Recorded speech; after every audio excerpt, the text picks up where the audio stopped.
Unfinished project. Buff Del Campo. Faith. Welcome, welcome, welcome. Hey, Kev, what's happening?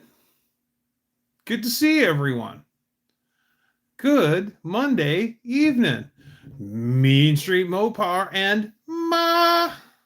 What's happening? What's going on? What's crack-a-lacking?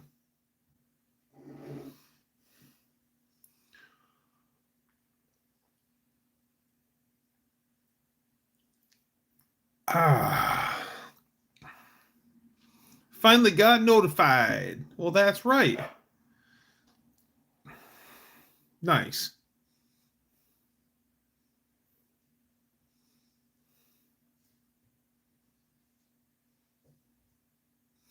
So it's been nice and warm here, and I've been working out in the garage.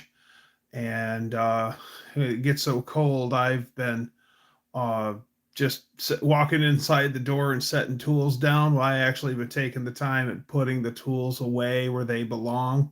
Don't put it down, put it away. Yeah. Mr. Solvay, welcome. How are things in Canada? And so, yeah, getting everything put away for a change, which feels good. And then I ran across another set of license plates that I had hung up in the shop that I brought into the office. And here they are, a pair of 1917 Ohios. I seen them hanging up in behind the stereo, and I thought, you know what, those will look better in the office. So here they are.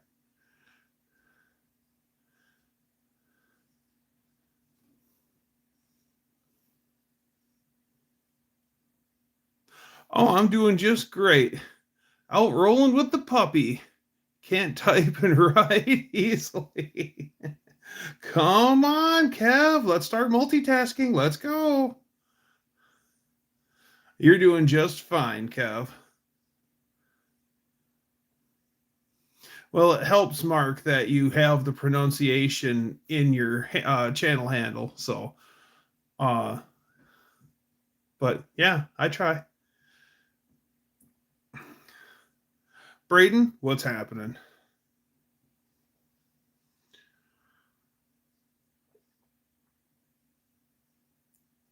So, aha, Mex is here. Hey, Mex, how's it going? So I spent Saturday putting ARP rod bolts um in the 413, and got that done. And then Sunday I was working on the high volume standard pressure milling oil pump. I cleaned it with acetone, burned it with a torch to get the moisture out of it. There wasn't a lot of oil in it, which I was happy to see, but burned it with a torch nonetheless. And then hit it with rusty metal primer with a brush. And then I just put the second coat on today. It's almost covered. It's going to need a third coat. And then once it all sets, I got to turn it over and paint the bottom. But we're coming along quite nicely. Oh, he went on Friday, didn't stay for Saturday.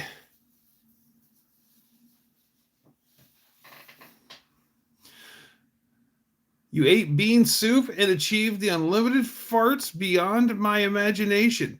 Can you fart the national anthem yet? If not, you haven't eaten enough beans.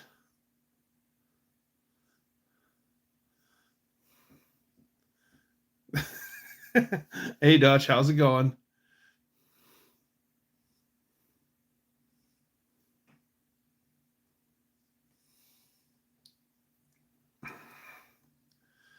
Be riding my motorcycle on the city streets after I get my helmet and knee pads, everything.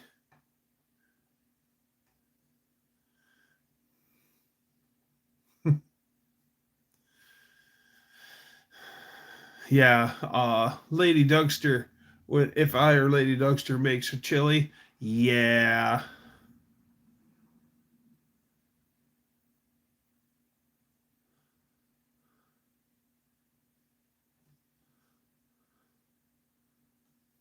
Ah, I see. Good idea, Max.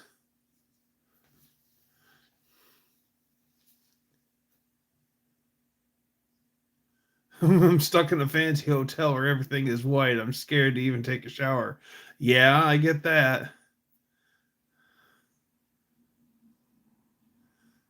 Mohawk, what's happening? Years ago, we did a construction job over on the east side of the state, and we tried like heck to get like the Motel 6 or the Super 8, and we ended up getting the Hilton. That's all there was the Hilton. And we get in there and we're all clean because we get to the job, we check into the hotel, and then we go work. So we're there at the desk and we're like, we're working construction, we're going to be dirty. Can you please leave us some rugs or something? And where's the nearest exit closest to our room so we don't track in a bunch of dirt and stuff? And oh yeah, here's where you park, and that'll be the closest, and you'll get somebody on it. And oh, big leg dropping that mustache, brother. Well, you know what, brother? I'm gonna go from the top rope and I'm gonna hurt you like no one's hurt you before, Hulk Hogan. And so we go to work, and it's winter, and it's we used to do playground construction. We put up brand new equipment, Little Tykes brand and Playtime brand. And so it's starting to get a little warm, and a lot of this job site is clay. So I mean, we are scraping our boots off every hour.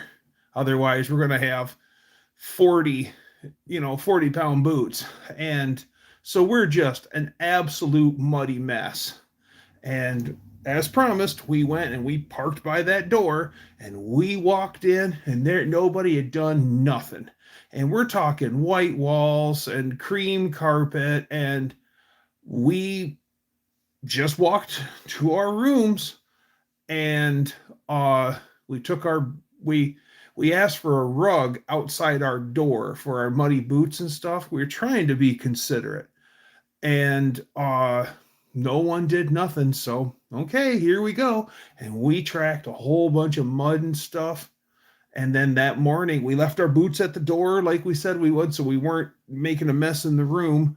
And then in the morning we scraped off our stuff as best we could, Kev. So it wasn't like we just didn't care. Lone Wrench, what's happening?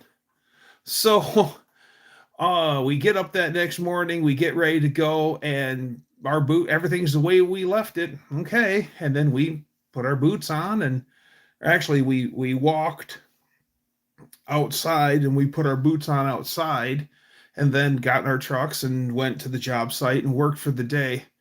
When Buff is here, Faith. I haven't seen Kim yet. Um, when we came back that evening, holy crap, there was rugs outside of the entrance for us. They had a path all the way down to our room, and they had two rugs before and after our door. So we didn't make a mess. I think they learned their lesson. But yeah, we're like, can you please put us some rugs down or something? Because we're going to make a huge mess. We are going to be filthy. And they got the message after the fact.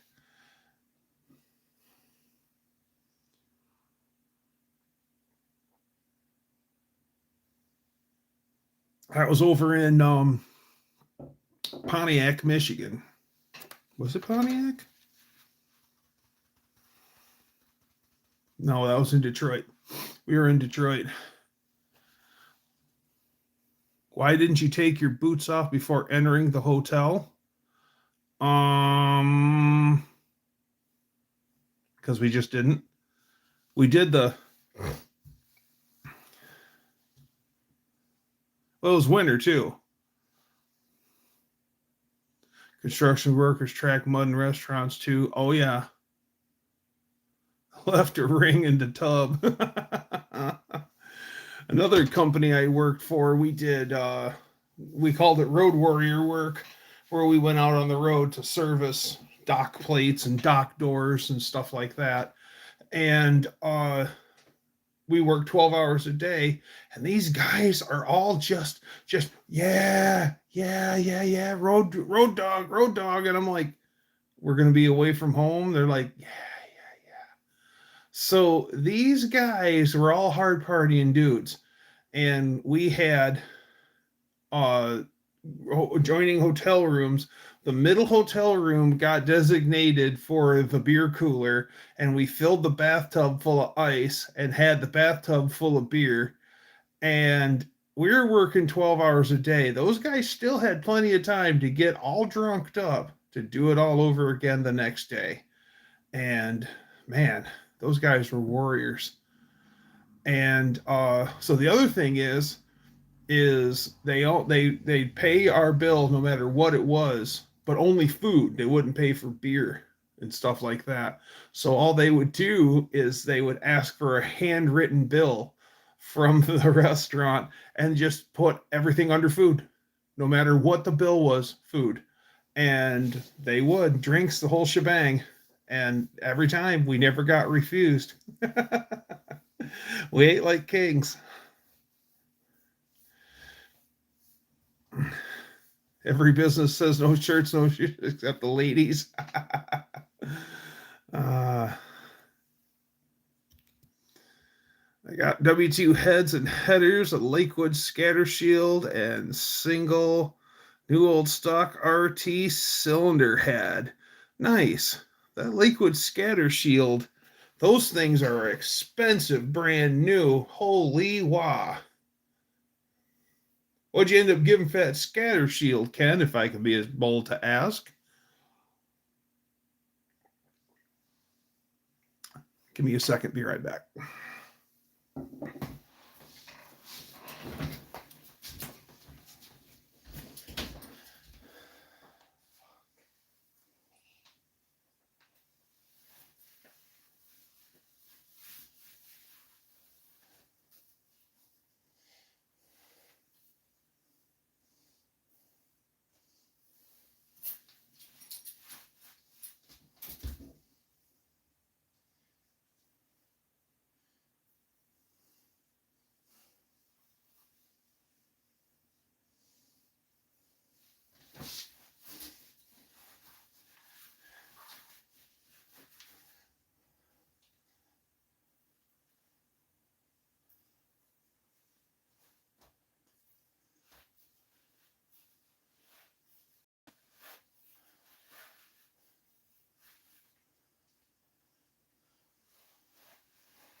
I have returned.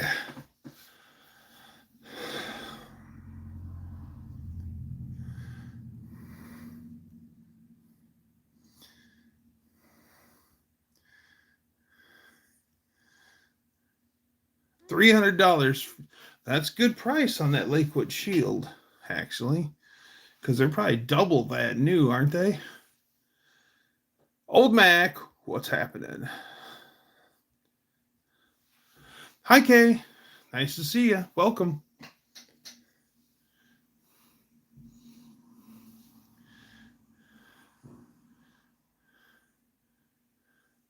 No shirt, no boobs, no service.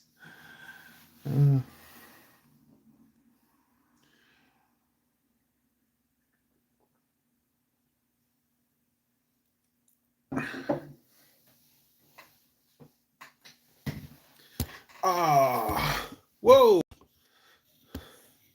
who came to visit. It's Miles. All right, never mind.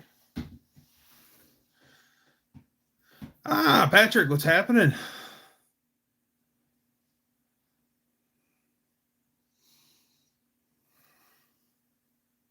Yep, the catster. That's right.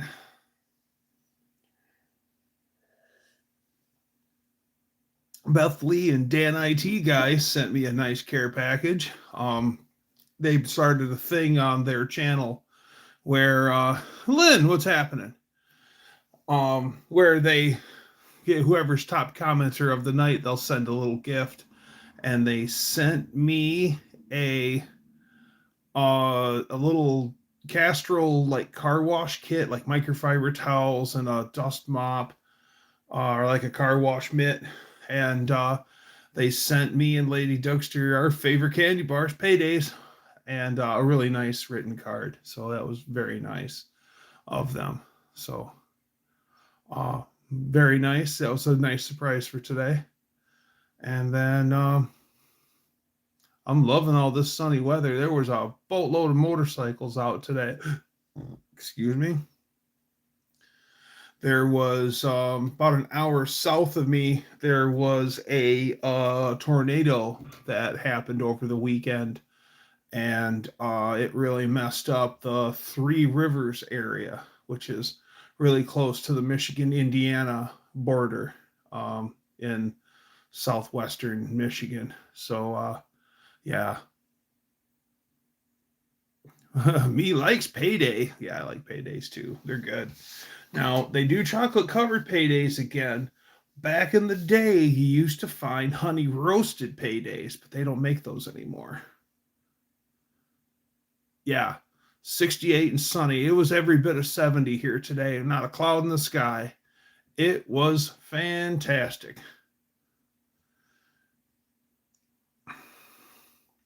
Oh, Dan was rocking out with his caulk. You know, caulk gun? Caulk out. Oh, thanks, Tracy. I did like it. Supposed to be 75. Nice. Nice. I've got a little issue with the Valkyrie, and it hasn't rained near enough to my liking before I would go out and ride yet anyways, because it's got the April rains have to come and wash the roads of salt really well before I bring my motorcycle out. But before I even do that, the drive shaft needs to be addressed, and I think it's just dry and needs lubrication. Hopefully it didn't gall up the threads on the shaft, but that means I have to go waist deep in this bike to get it. So I'm really not looking forward. Was Dan using his white caulk or black caulk? I don't know. Let's ask the man. Dan, what color caulk were you using today? It could have been clear also. White, it dries in 4 hours.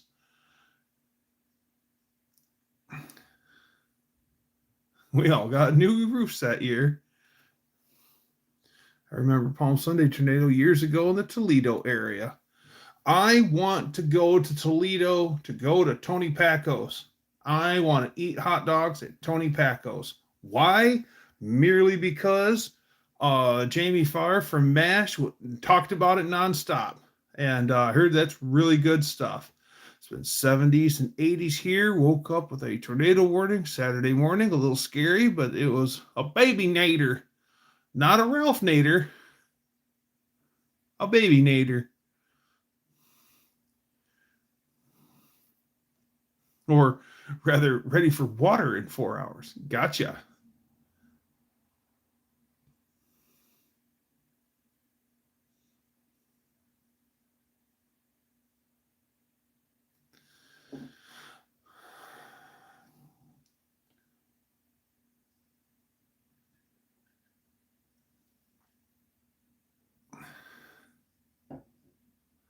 Tony Paco's great. Yeah. The closest thing that I've had is some of the grocery stores around here, they have Tony Packo's pickles. And I've had Tony Packo's pickles, and those are pretty damn good. But yeah, I'm gonna make a special trip to Toledo just for Tony Packo's. Cruz, you live 2 blocks from Tony Packo's. Wow, cool. I guess that the site where Jamie Farr's house used to be, where he grew up, they made it a park. It's Jamie Farr Park, so I hear.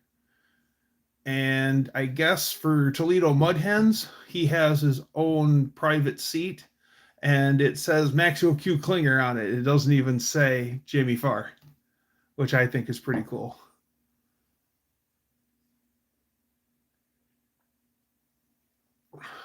3 Band-Aids on. Wow. You're stuck on Band-Aid because Band-Aid stuck on you. Oh, Faye's got cat scratch fever. Ba-da-da. Yeah. Back in the day, I worked in auto parts for a long time, and we made parts for a Jeep Liberty, but it wasn't an American Jeep Liberty. It was a Korean Jeep Liberty, and it had a spare tire swinger that said Jeep on it, but it swang out on what our driver's side would be, which wouldn't make any sense in America. But yeah, it swung out to the left. And that I ran that assembly cell all by myself, and I built hundreds of those things a day. And so they went straight to the Jeep plant in Toledo where they were built, and those Jeep employees would leave all their trash in our bins. So I'd find banana peels and empty milk cartons, and thank God they sat long enough where the milk didn't stink anymore or anything like that. But I would always get issues left in there of the Toledo Blade. And I would read, so it would always be like 6 months or 7 month old newspapers. So while I'm working, I'm reading the newspaper.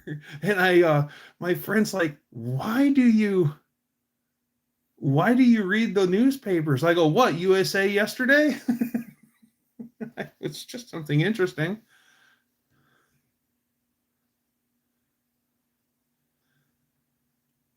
Else doesn't make sense in America. Not having Count Chocula year round? I didn't even realize you couldn't get Count Chocula year round.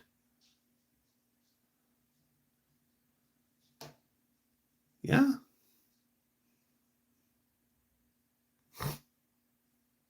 YouTube at it again. They like you a lot, Kev. They like you a lot. Frankenberry is better. Is it Frankenberry was the first one that come out? I think it was. When Frankenberry cereal come out,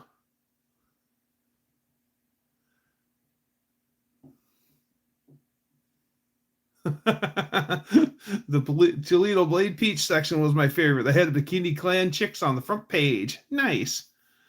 When I think it was Frankenberry first come out, they didn't get the formulation right, and the dye they used, well, it made the kids' scat pink, and it concerned enough moms that they wrote into the cereal company, and then they pulled it all off the shelves, reformulated the dye, and then when it didn't make kids' scat pink, then they re-released it. So yeah, well, I mean, a concerned mom, my kid's scat's pink. They usually don't, there's something wrong. It's just the dye. The dye's got to go somewhere. It's going to go there.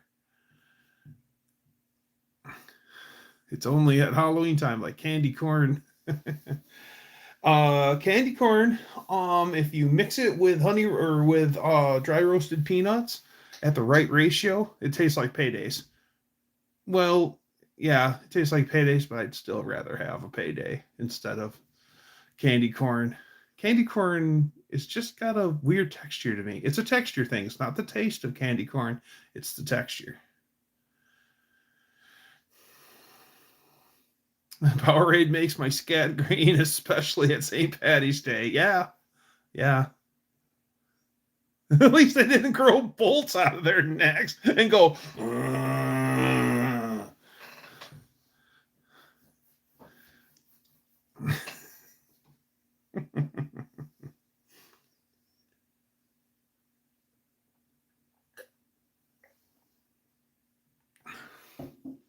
Yep, blueberry makes your scat green. Exactly. Well, all that dye's got to go somewhere.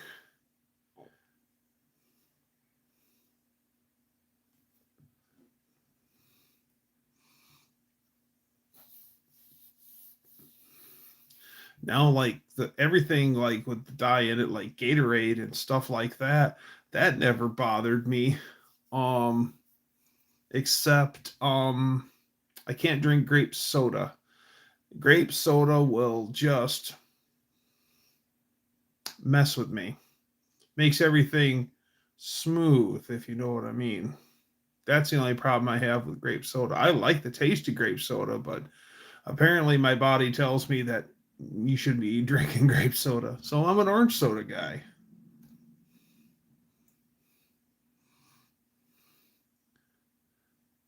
Powerade popsicles.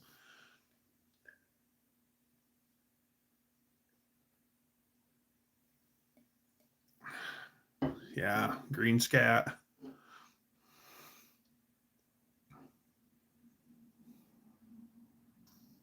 Yep, fish turn green too. Well, they drank all that green beer.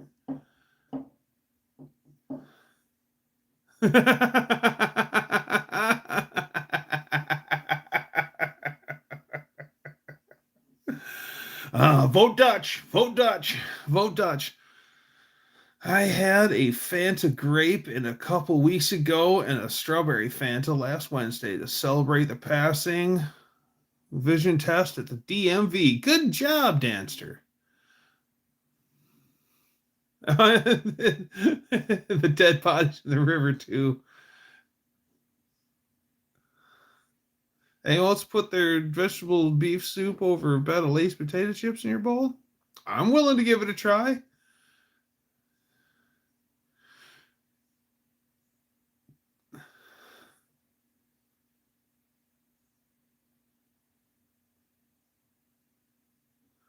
I like it, and I'm whiter than your hat.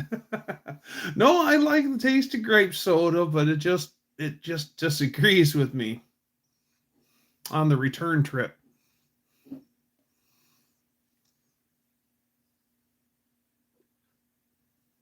So I knew that very interesting. I knew a little bit of it, but I got more of the story. So Fanta is a brand from the 1940s Germany. And I never realized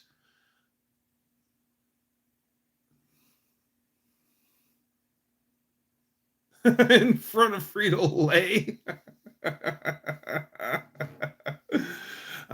Yes. So, I lost my train of thought.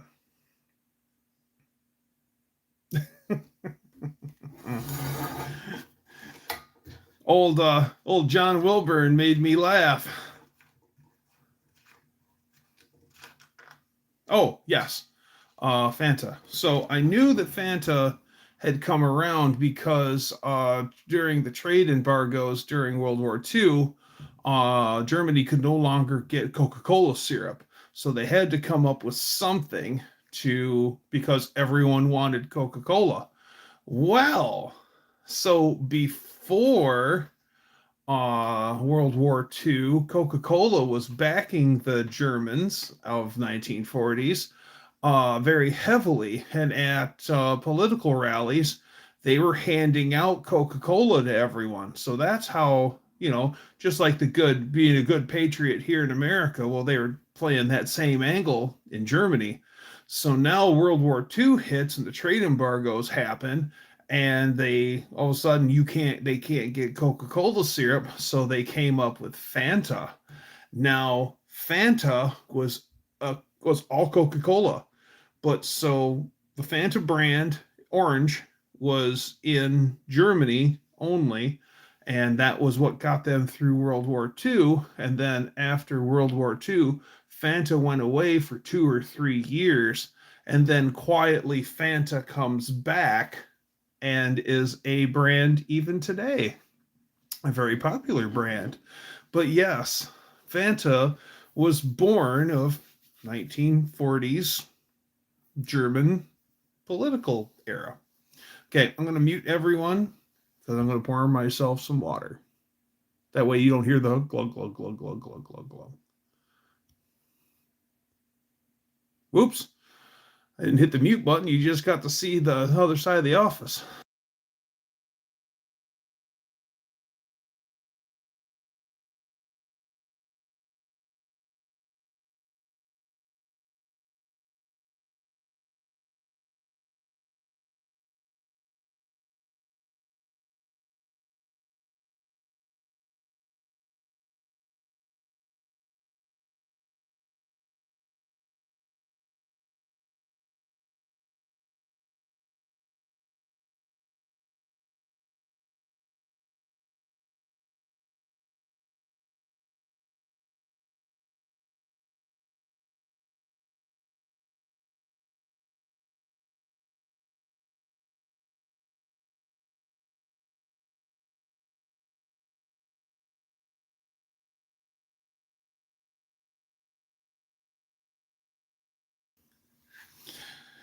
Ah, no, I did not drink grape soda, Wilbur. That's reserved for you.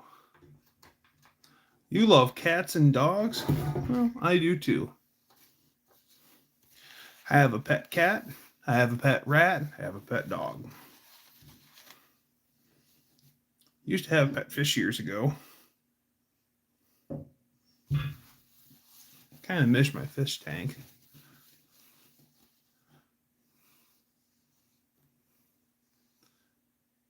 Whoa.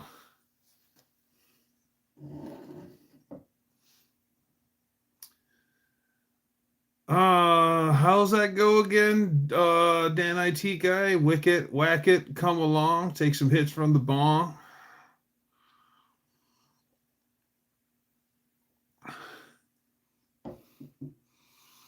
Anxiety attacks are no joke. What was that? Boxes of parts. Some of it is Coleman parts for my lantern collection, and some of it is my old school Nintendo stuff that I have packed up, and some of it is all right. What's happening, Fox dude? Giggity. All right. Um, and some of it, believe it or not, is still stuff left over for when we moved into this house a long time ago. This kind of became my room where just stuff got shoved. So my Coleman lanterns are here, and a lot of my stuff, my all sorts of stuff's in here. Oh, Danster, you asked in a live stream the other day if Brussels sprouts could be used to make sauerkraut, and the answer is yes, they can. And it actually makes really good, different tasting sauerkraut. So I'm actually interested to try doing it.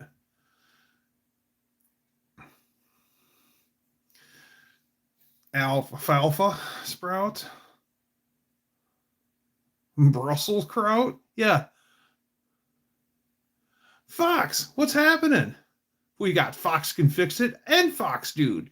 We're like double foxed. Yeah, Brussels kraut. So yeah, I actually ferment or doing homemade sauerkraut actually seems pretty easy.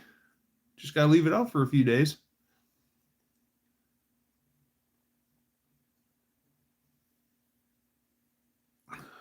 We're all foxed up.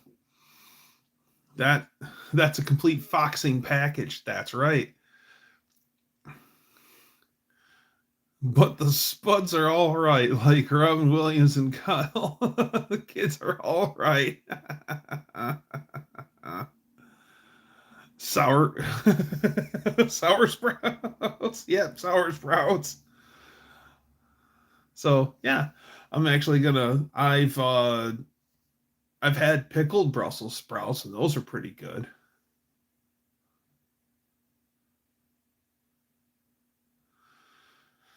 Rudely interrupted by the neighbor. Not Mr. Beast, and ain't got no money for you, bud.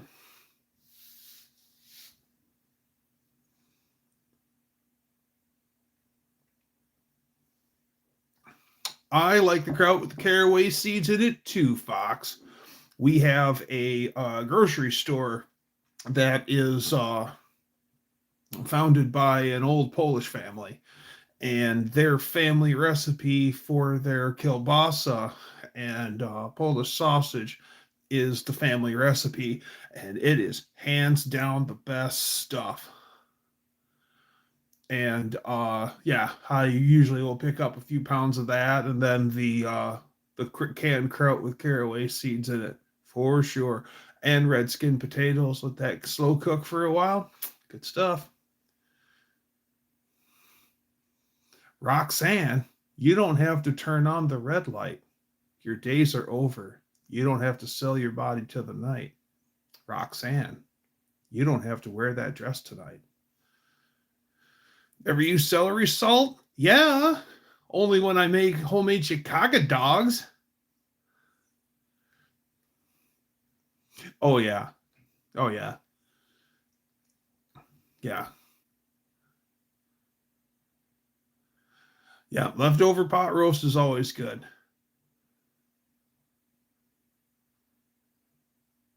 Just don't pick your finger in the pickle slicer.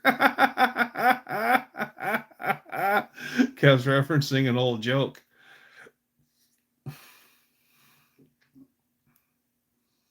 Like chili and lasagna, those are both some of the things that are usually are better the next day because all the flavors have a chance to kind of get together, kind of mingle a little bit more.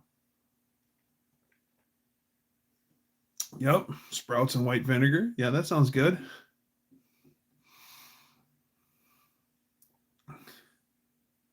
Is the better part of velour?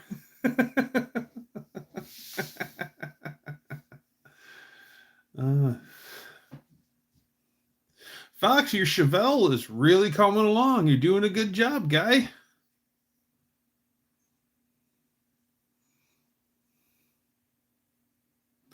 Cold pizza? Yeah, cold pizza. I like cold pizza.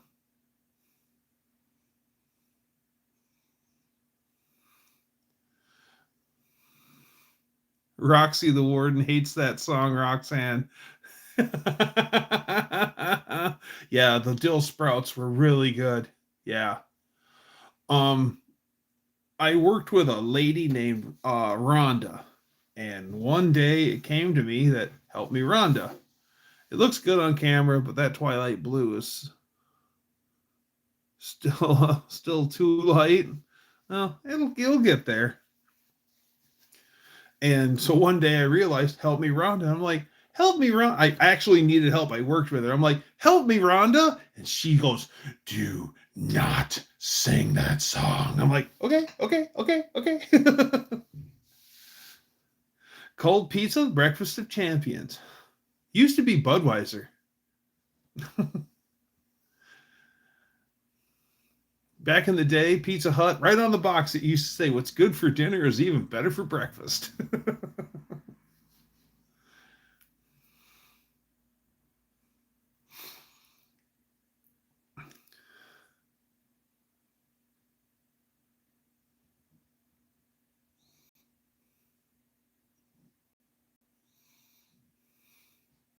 Assist me, Rhonda.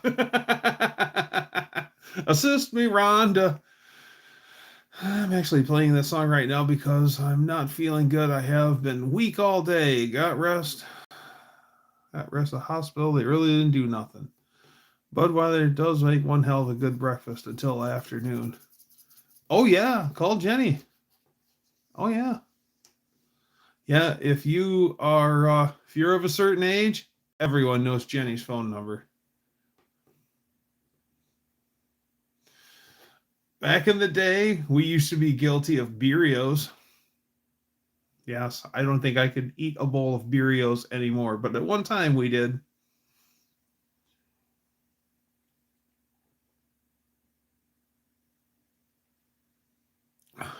Mine, no. Heart, Braden, Heart.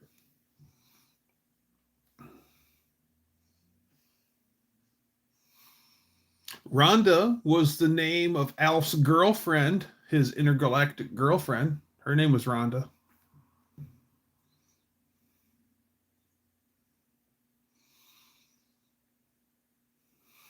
I can try to sing Richie Valens' Donna for my wife, but might come out sounding like La Bamba.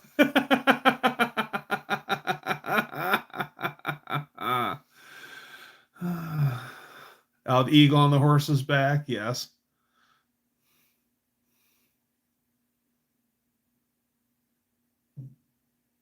And you're including Jenny's area code. It's named Rhonda. Big Rat's a badass quad from back in the day. We're failing to include her area code, yeah. That song is still number one on Melmac. You were right. Gordon Shumway likes it a lot too. But not like Gordon Shumway, see, I have a cat.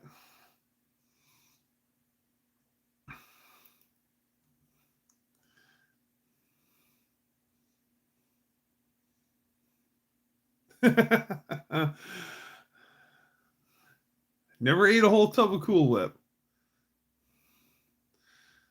Oh, Lady in the Tram? Gotcha.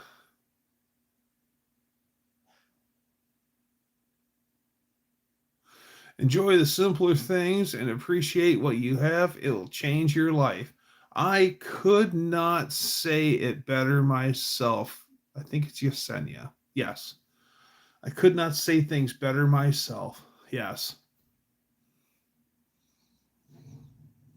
My wife, Miss Ecstasy, likes it when I mosquito. I misquote, oh, Carol, but I'm a fool. I would have to charge several tones to keep changing area codes. Yes, I've seen Lady in the Tramp. Tub of Cool Whip is what makes me cool. My favorite tree wheeler is a Honda 350X, followed closely by the 250R. I just like Hondas, period. But my favorite three wheeler is it's a toss up between the Yamaha Tri Z250 and the Kawasaki Ducati 250. The one that had the gold anodized swing arm and the gold wheels with the radiator right in between the for the Kawasaki between the handlebars. That thing was grease lightning. But the Tri Z250, I had one, and that thing was an absolute animal of a three wheeler. Every car can be a three wheeler if the lug nuts are loose enough, right? And then you can sing the Kenny Rogers song. You picked a fine time to leave me loose wheel. Do not disturb. What's happening?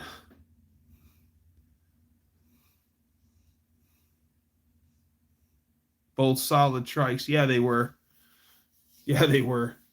Well, the Tri Z250 I thought was pretty bad. A friend of mine had the Ducati, Kawasaki Ducati, and he's like, "You need to take this thing out. This thing's wicked." I'm like, "Yeah, I'm sure it is." I thought mine was king stuff, and yeah, that thing was fast.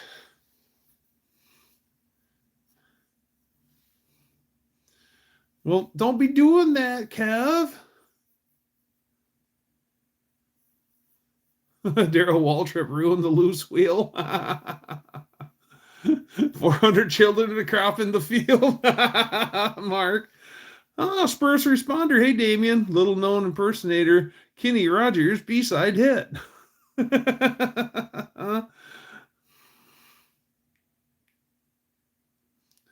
Turning my truck into a Segway. Yeah, I sure did. Yeah, it really did pick a fine time to leave me loose wheel. Yeah, the Tri-Z was, and mine was canary yellow too, so it looked just as good as it was. Yeah, the RD 350. Well, the first responders, right, the RD 350 engine series. It started in the late 60s with the R5. And then they just kept taking that 350cc twin and they just kept improving it and improving it and improving it and improving it. Later, it got reed valves and it became the RD 350, which RD stands for race developed. Then later iterations in road bikes was the RZ, Z as in Z, RZ 350, and those things were just animals. And then they took the later iterations of the RD 350 engine, and that went into Yamaha Banshees. And they just got faster and faster and faster. Those things are just wicked little engines. Yeah, the RD 350 are nuts. Yes. They called the RD 350 road bike a giant killer because one guy could be riding like a CB750, a 73 CB750, which isn't anything to snort at. It makes pretty darn good power. And somebody could be riding a bone stock to bone stock against an RD 350 bone stock. I thought RD was really dangerous. You're not wrong, Fox. You're not wrong, but really, the RD stands for race developed. And they were the R's. If you ride an R5, they get around, but they don't have the reed valves in them like the RDs do, and they're kind of sluggish. But yeah, you jump off of the R5 and you jump on an RD, and you're like, whoa, here we go. I've never rode an RZ. I would like to have rode an RZ just to know what an RZ is like. You had a 73 CB750. Well, Mr. Mark Sauvé, I have a 72 CB750 in Valley Green with a gold stripe. It belonged to my father before he married my mom. And my parents are going to be celebrating 49 years of marriage in June. So, yeah. That bike is just an awesome machine. I love riding it.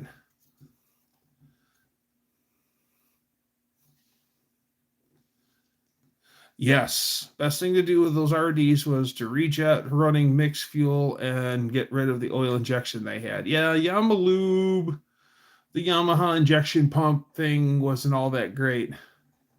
Yeah, CBs are a lot of fun. 70 horsepower, not bad.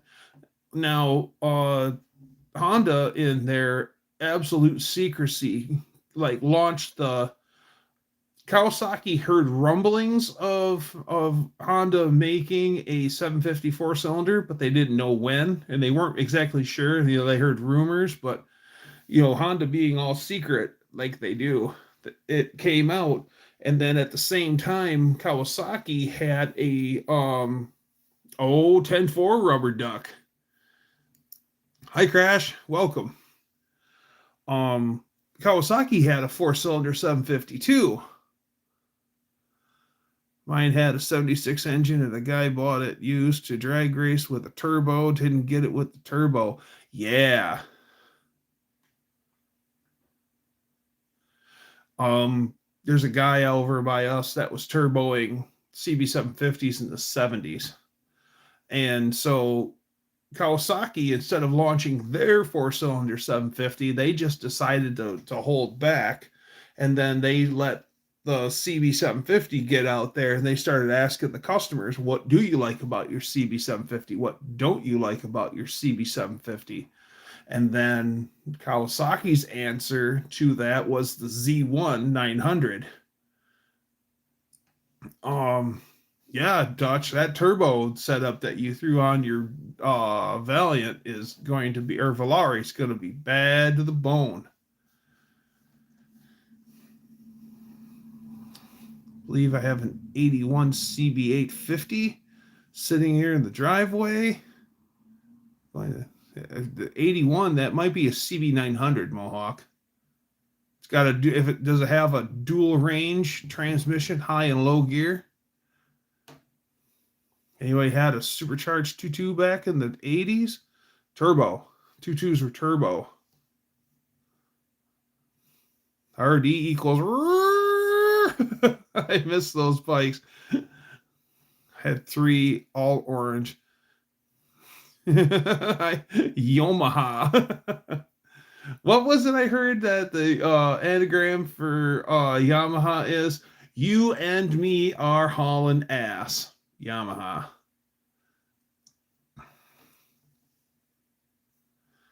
Kev, they do make certain motorcycles in model scale, and I think they're made by Tamiya.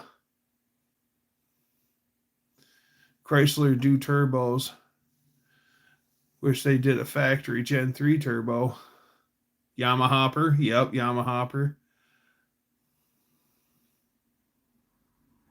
Been fighting since I was 13, still fighting. Oh, 1.6. Gotcha. Okay. Oh, the blower off it through Mopar parts in the 80s. Ooh. I know a guy who has knew a guy, past tense, I knew a guy who had a Dodge Omni Sport suspension new in the box from Mopar, from Direct Connection. Imagine having that today.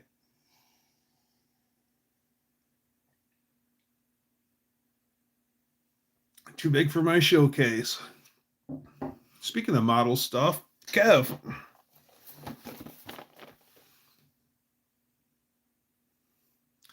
It's Mac. Mac Tools. Engine, transmission, hoist.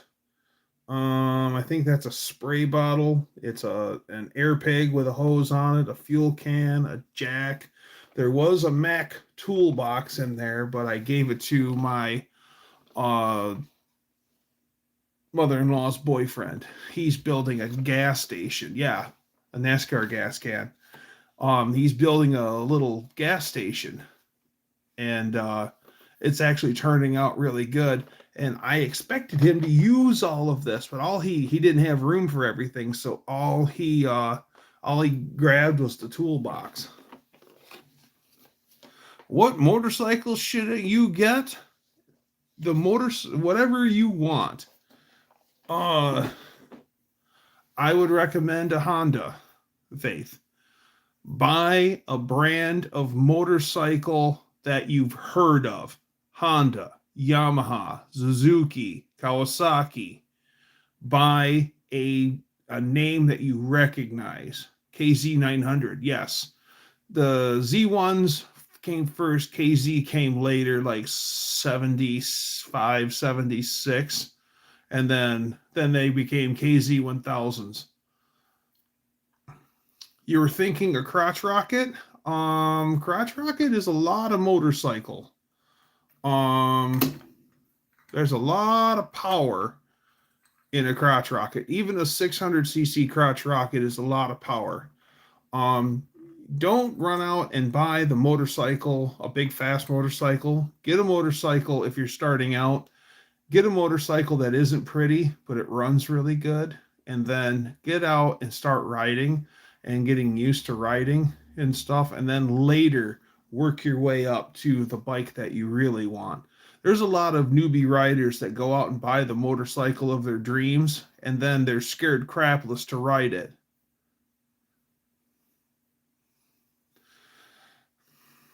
Kawasaki's almost killed me when I was a kid. I want a Hayabusa. That's a lot of bike, Braden. That's a lot of bike. Back in the day, KZ had 10 horse on everyone. Absolutely. Faith, you can never go wrong with a Honda. Hondas are usually the most money in the Japanese market for bikes, but you get a Honda. The only thing that will kill a Honda is lack of maintenance. So as long as you're up on your maintenance, a Honda they're almost immortal. Now Yamaha is king for power and reliability. The Kawasaki that I want in my fleet is I want a Kawasaki KZ 1300, which is a liquid cooled inline six 130 horsepower Kawasaki road bike. They're big brutes, but yeah, I just want that big old 6-cylinder because I think that 6-cylinder would complement my opposed 6 and my Valkyrie and my straights and the straight 6 that's in my CBX. You could say I have 6 on the brain.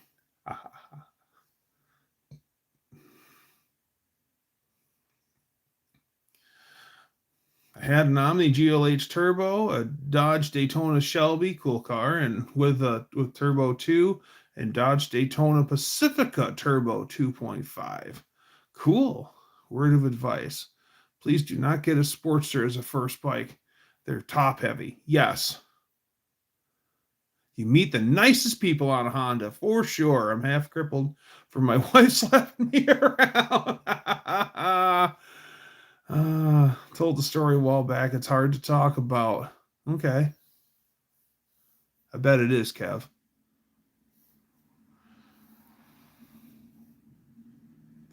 Honda is a great starter block, reliable and not too much power.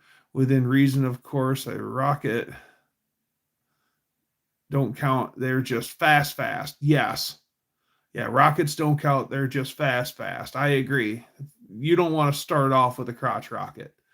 Way back, my brother bought a used 500cc two-stroke Honda. Anything 500 two-stroke is an animal.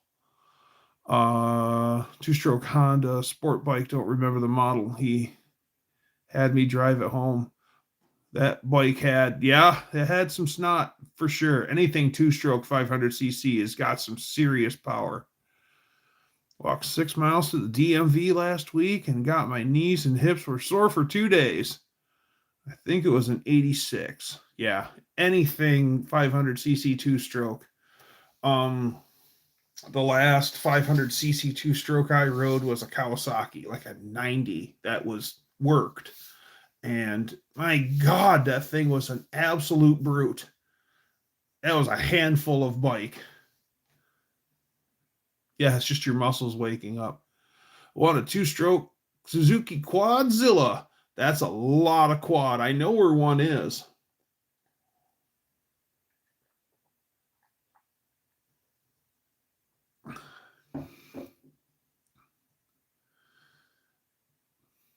Yes, the power band.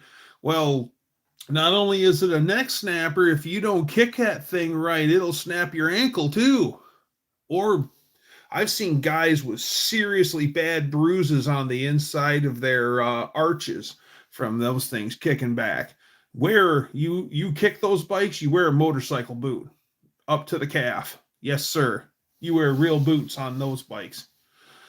First bike was a Honda C110 64. Got it when I was 12. Fun little bike for a little kid. Yes. I told my brother's black 80 Z1R 1000 when drunk driver pulled out across the road where I T-boned the Honda Civic and totaled both the car and the bike. Damn, Dr. G. See, Dr. G is an official badass. Got me a Pinto pony. His name was Skippy. Nice. It had rained. I started driving the bike and figured it was safe at the top of second gear and to open it up, knocked me right out from under it. Wow. Yeah.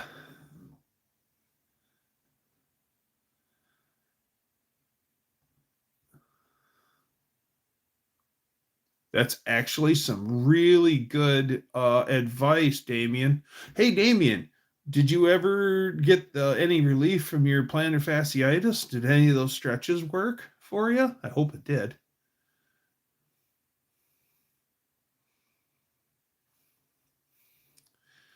About the equivalent of the Labor Day Bridge Walk in Mackinac. Yeah, that's like 5 miles. I think it's 5 miles shore to shore.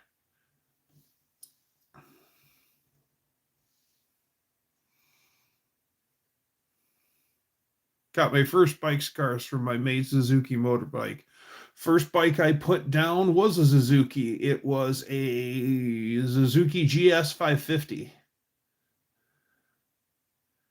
Ooh, 86 Interceptor. Interceptors came in two flavors, 700 cc's and 1000 cc's. And I always liked the look of the Interceptors, red, white, and blue. The Interceptors, because of the V4, was a popular bike for drag racing because it had so much torque on the bottom end, you could actually launch them. You go to the drag strip, some guy will get a deal on some inline four crotch rocket, usually a 600, and he brings it to the strip expecting that thing's going to perform on the drag strip, and they can't launch them because they don't have any torque. They're all RPM. It was not a good day, but the bright side is I walked away with no broken bones. That is a prize within itself, but some road rash, that's to be expected. Broke off the outer spark plugs with my shin bones. Okay, a couple of chips out of the bone, but minor. First bike I dropped was a Honda Interceptor.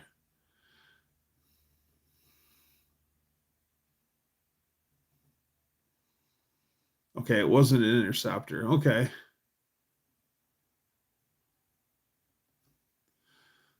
Levi, what's happening?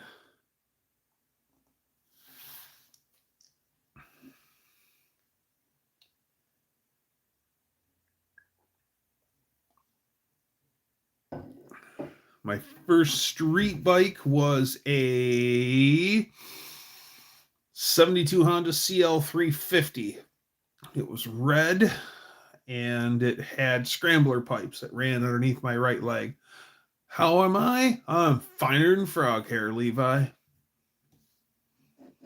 I'm going to do a moment of silence for the filling my cup of water. Be right back. Otherwise, you're going to hear it go glug glug glug glug glug.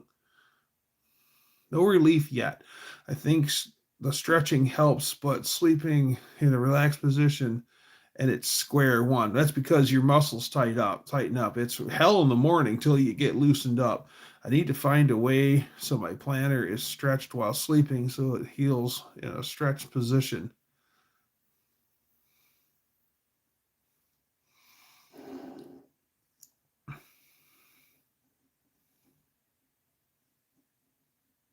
Landed on his feet, straining both ankles. Had road rash. Man.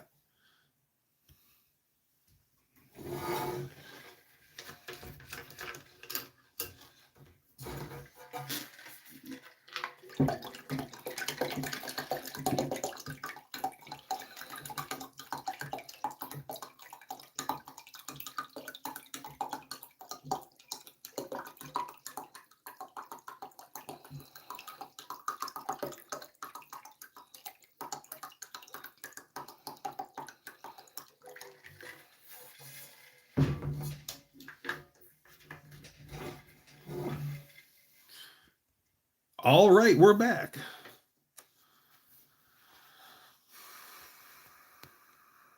Even a lowly KX80 can be a handful. This is true. First time I rode mine, I looped it when the power band kicked in first gear in a parking lot across the dealership. Whoops, yeah. Especially if you're not ready for it. Hey, thanks, Levi.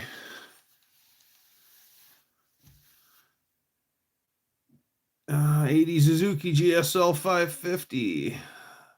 13-inch rear sprocket. Top end was crazy. And glasses. Oh, thank you.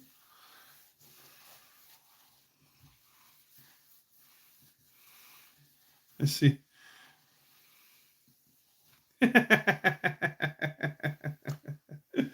Kev.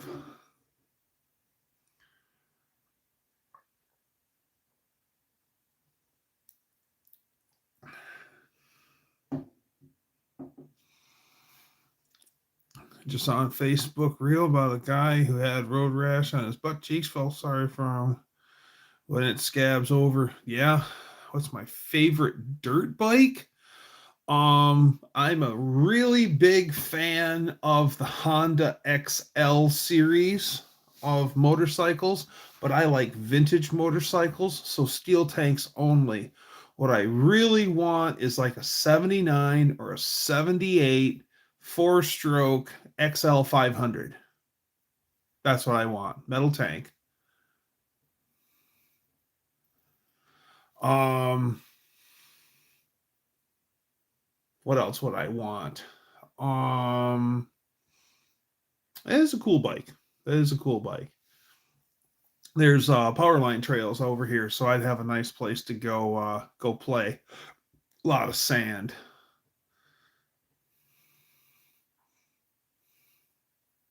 That was good for a laugh. uh, a video from a pro soccer player who retired and bought a bike and lost his leg on it. Yep.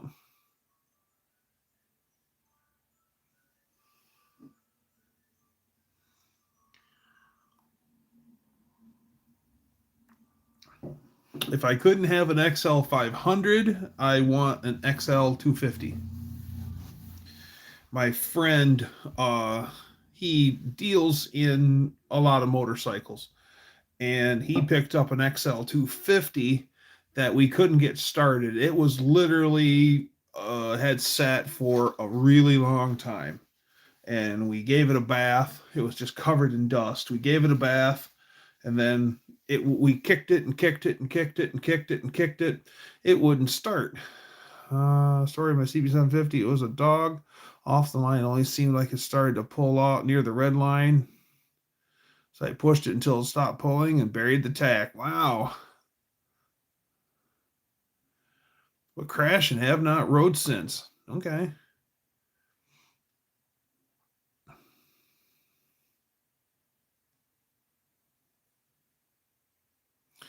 People don't drive safe enough for me to ride a bike. That is one of the reasons why when I'm out on my motorcycle, I've got to be paying attention. Got to be paying attention. You got to pay attention because nobody else is paying attention. And it's you'll watch me ride, and then I'll see stuff, and I just immediately assume the worst. So I'll already put myself into positions. I'll slow down. I'll to try to give myself an exit strategy. The big piece of advice for any new riders out there, and some of us old riders too that need a little refreshing. Check out MC Rider here on YouTube. He's full of some really great info. And yeah, for the newbies and for us that have picked up some bad habits along the way. Good stuff. Always enjoy what he has to say. He's really wise.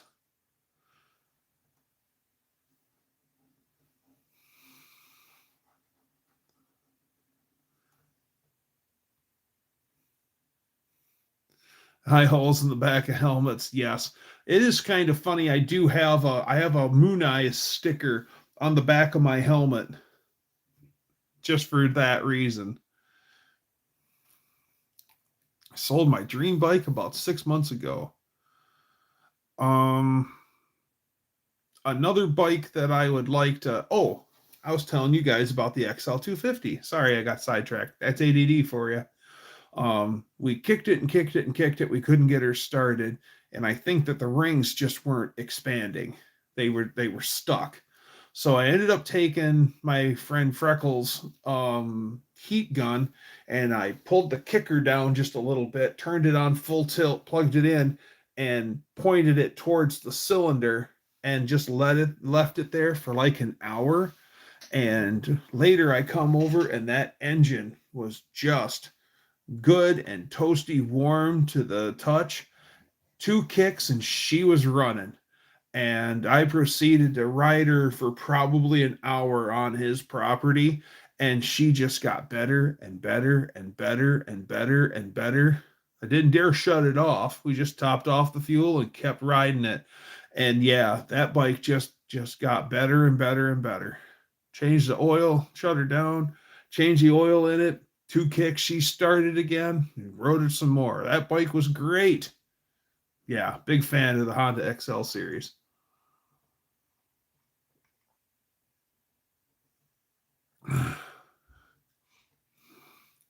Riders on the Storm. Take a long holiday. Let your children play. If you give this man a ride, sweet fellow, he will die.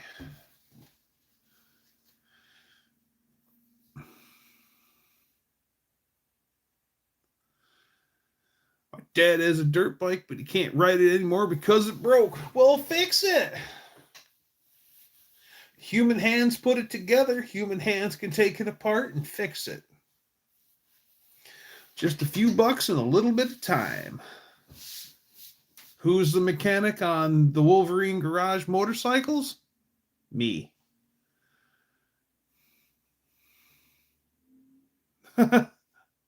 I'd love to hear Frank Sinatra's version of Riders on the Storm.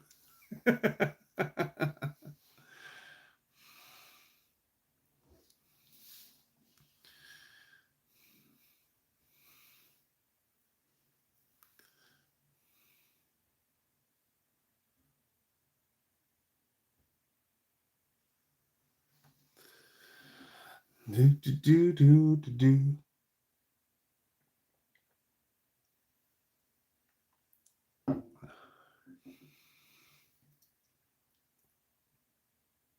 Hey, Danster, were you here earlier when I showed the Ohio plates? There you go, Danster. Ohio 1917, the pair. I had those were in the shop. I was putting tools away and stuff. And I like those were sitting behind the stereo. I was like, I'll bring those in and throw them on the office wall. So yeah, Levi, a lot of this stuff, like this one above my head, that's Michigan 1910, porcelain on steel. And then it comes all the way down 1910, 11, 12, 13. Red and white here is 14. Then it's stamped license plates 1915, 1916, and then 1917, 18, 19, 1920 is orange, 21, 22, 23, 24, 25 are the gray and blacks, and then 25, 26, 27, Michigan.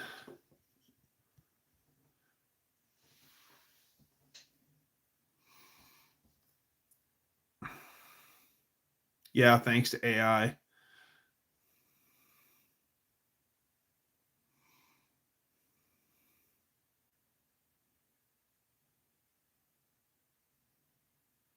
Engine blew, but he got it fixed. Yeah, the 2-strokes, if it's a 2-stroke, they tend to be really easy to fix. There's not a lot of moving parts in a 2-stroke. And usually, if a 2-stroke gives up the ghost, it's burned a piston, and usually it just needs a piston replaced and maybe some seals in the bottom end. Depends on what it is, but 2-strokes tend to be pretty easy to get back up and going.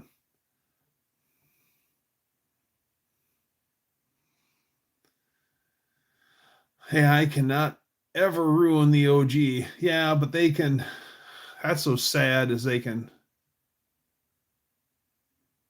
It also went super fast. Oh, yeah.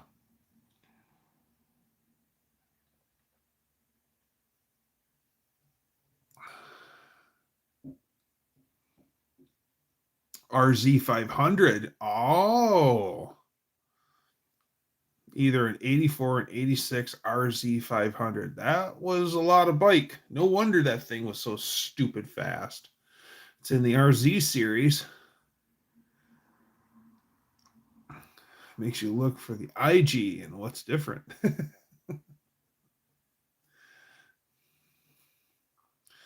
What is your favorite song or color? I'm a big fan of blue.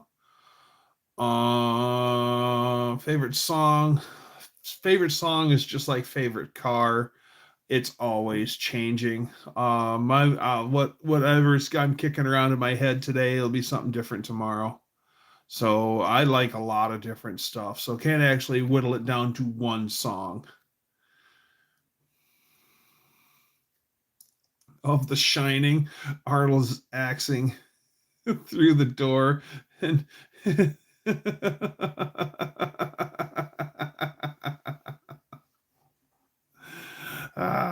here's Arnie. Get into the chopper.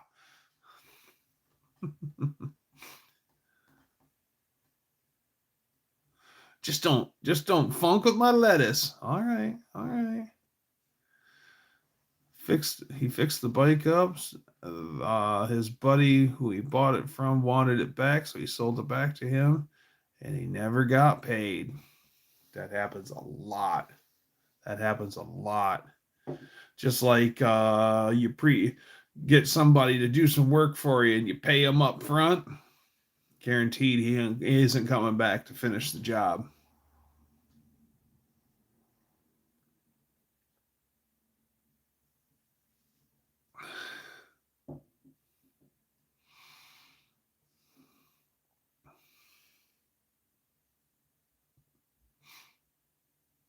Just remember, some guys would rather owe it to you for the rest of their lives than cheat you out of it. Should show us some of the bikes you have. I would, Levi, but they're over on the other side of the house. And if I walk in the door to just inside the door of Wolverine Garage, that's right on the ragged edge of Wi-Fi. And then if I go in, I could probably show you my Honda Valkyrie. People here have seen them. They've seen my motorcycles. They're not, and you can look them up on my channel too. That's why loan sharks evolved into what they are. Oh, yeah.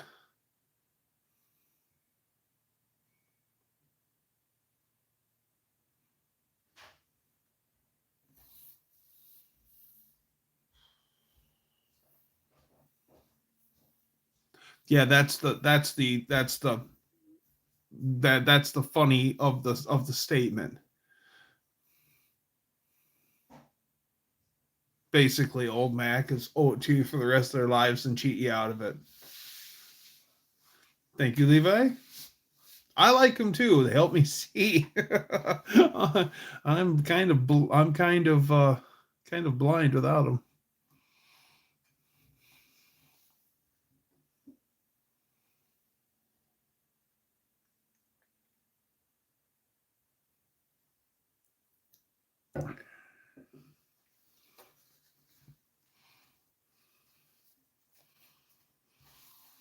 I'm gonna have to get some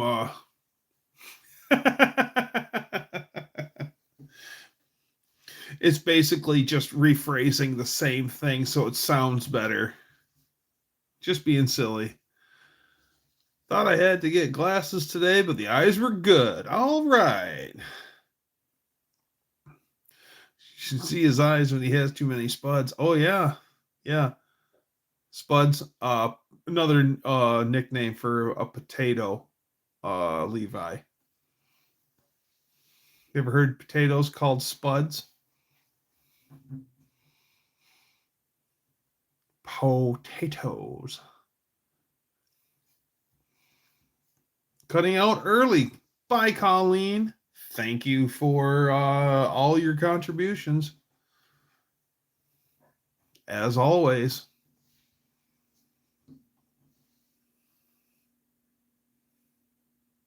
Yeah, see you on Thursday.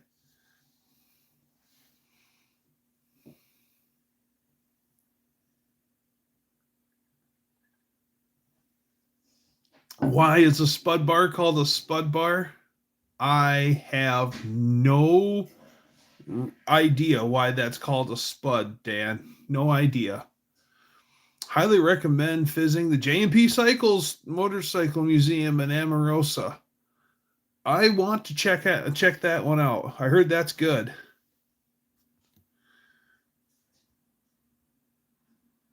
That does sound good.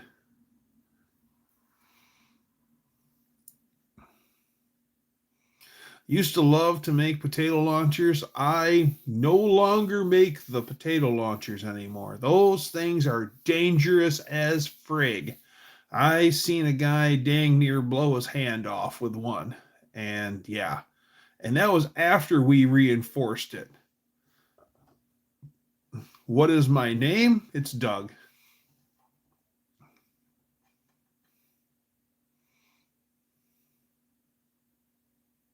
Yeah, can't use the other term. Yeah, potato launchers. Yeah, I won't make them anymore. No way. No way. Those things are dangerous.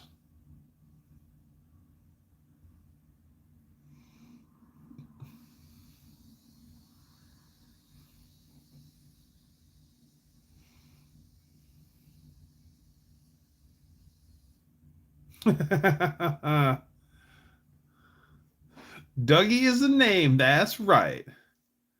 We use tennis balls instead of potatoes. Yep. AI overview. Spud bar is named after a historical item, a spud for short, a sharp, narrow spade or weeding tool used to dig up potatoes in the mid 19th century. Over time, the tool's name became synonymous with the potato itself, and the heavy duty digging bar, spud bar, designed for breaking hard soil and ice, took over the name. That makes perfect sense. We used to make tennis ball cannons. Um, a guy I knew, he made golf ball cannons and ran them on compressed air, and those were actually pretty impressive. But those were not nearly as dangerous because he'd use some really thick wall tubing for it. Really thick wall tubing. They were heavy as frig, but at least that way you didn't have the problem of overcharging it and then the thing coming apart. Oh, Catster's in here. Yeah.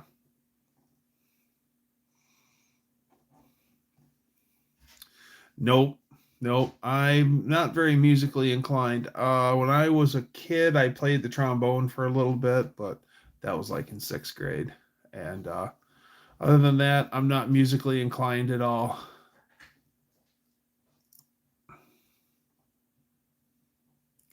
Golf balls will leave dimples in your head for sure. You used empty beer cans taped together. You play the trumpet. Nice.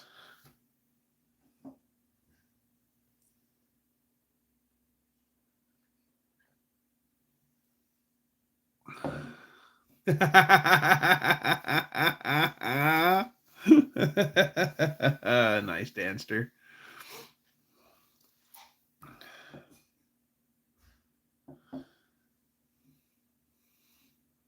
Use pop cans when they were made out of tin, not aluminum. Yes. The one thing that I think is a lot of fun are the marshmallow launchers, where you take a piece of PVC and you make a little plunger. It's like a big syringe. And then you just shove a marshmallow on the end of it, and then you just push the plunger, and it goes, and it flies across the room. Yeah, my sister made me this years ago. She got it as raw ceramic, and then she actually painted it all up, and they put it in the kiln and fired it for.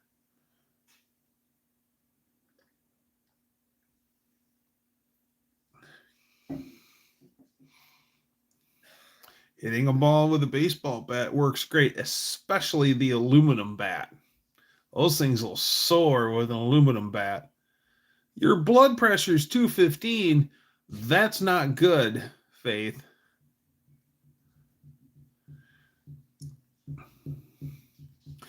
RC's good, still rather have a Pepsi.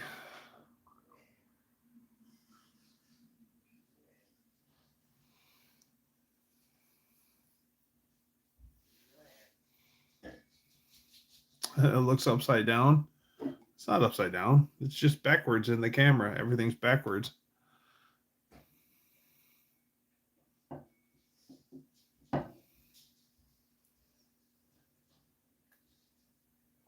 We used to have a big t-ball.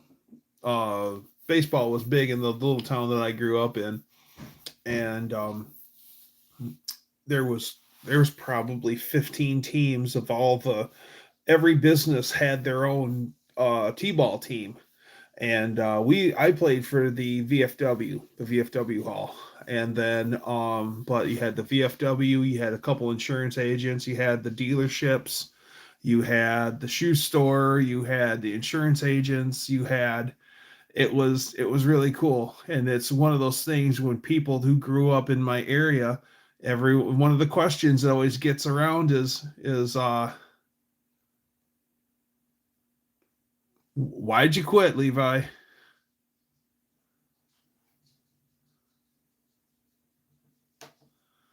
um One of the things is what team did you play for? And oh, I played for La Valley Insurance. Oh, okay, I played for the VFW. And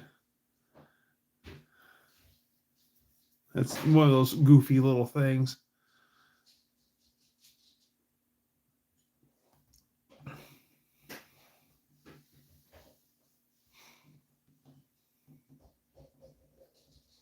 We used to have this. Now today there's an outlet mall there. PSA: do not shoot spitballs or blow the paper wrapper off your straw in Rock Island, Illinois. Any kind of projectile is illegal in Rock Island. Really? I have a shooter's box from Al Freeland Products, Rock Island, Illinois, and that's funny. Any kind of projectiles illegal in Rock Island, Illinois. Never played any sports for the school. The bastards are already forcing me to be there for school all day. I played for Meridian Implement, John Deere. Exactly. Have you ever been to Ohio? Yes, I've been all over Ohio. I've been to Toledo. I've been to Montpelier.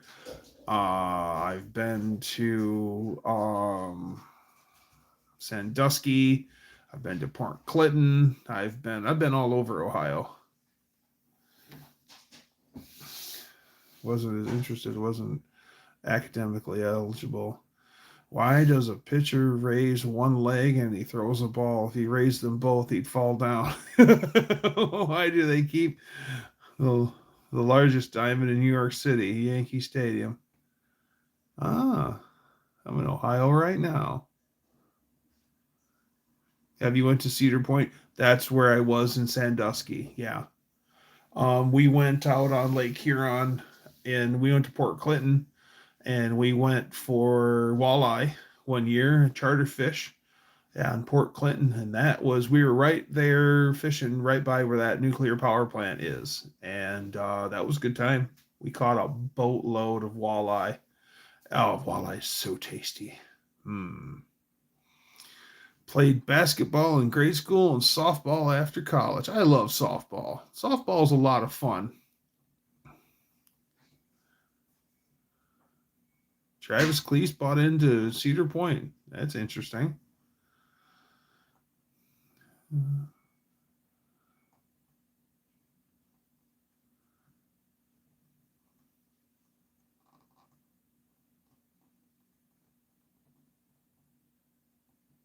Hey yourself.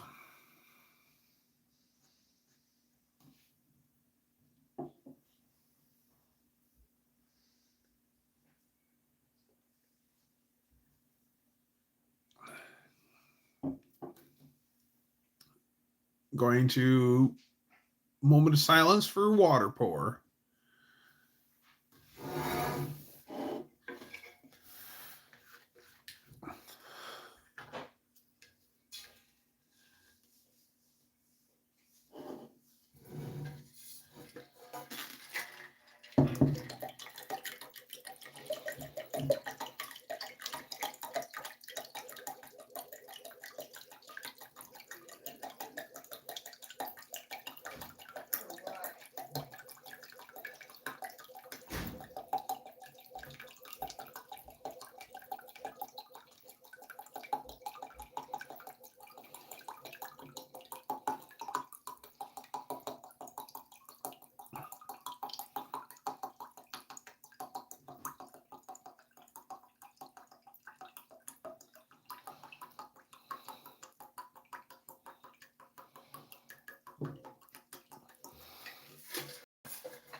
Another fun, stupid law is in East Dubuque, Iowa. It is illegal to be outside with an open container that includes water bottles. If the seal is broken, it's a $25 ticket.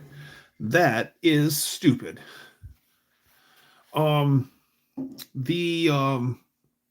town I grew up in has a weird law on the books, and you can tie a cow. You can take a cow downtown of this town, and you can tie him up to like a telephone pole or whatever in a parking spot on the main drag of town. You can park a cow in there. Now the cow must be watered and fed, and you have to take care of its scat, but you can legally park the cow there for days at a time for like $1 a day. And my nephew is just, he wants to put the cow there. He wants to bring a cow and park it in town and gladly pay the fee just to be able to do it, which I can't say I blame him.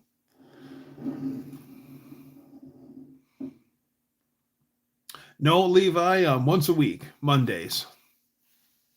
Check us out next Monday, Levi.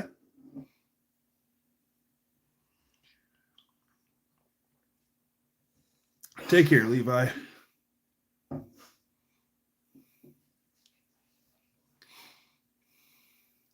Why go to a Cubbies game when you could go see the Tigers play? Sad thing is, thanks to the Blues Brothers, it's the address of Wrigley Field is burned into my memory, 1060 West Addison.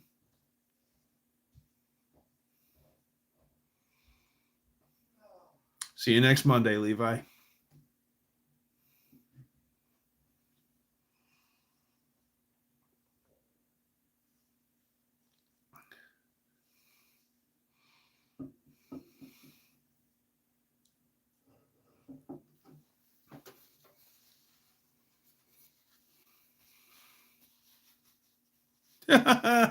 Well, I gotta tell you, Braden, unless I'm taking the ferry from Ludington over to Manitowoc, the Cubbies, Wrigley Field's a lot closer than Milwaukee is.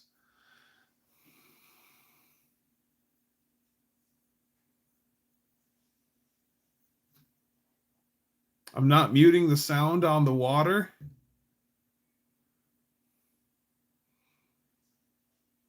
Oh, Tiger was a killer. Oh, the white cat named Tiger. Okay. One of the first stadiums with a retractable roof. Oh, cool.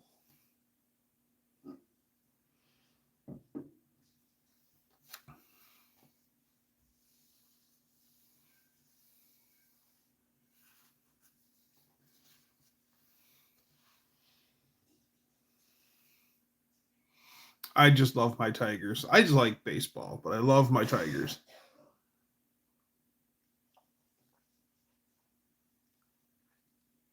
My grandpa was Grandpa Dougster and dad's side of the family was a huge Tigers fan, and I always had good memories of sitting around watching Tiger games with Grandpa, rooting for our Tigers together.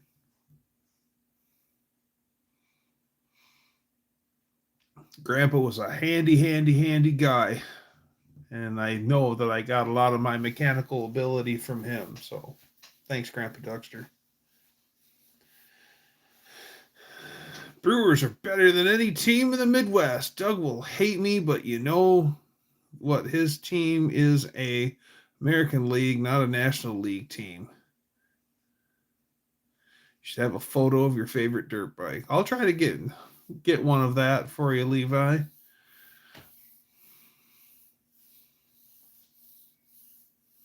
Yeah, Three Rivers. Nice.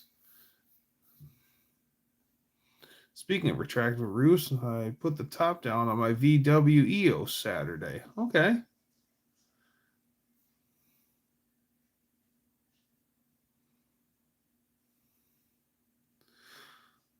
Hmm. 70 miles over the speed limit. Cool.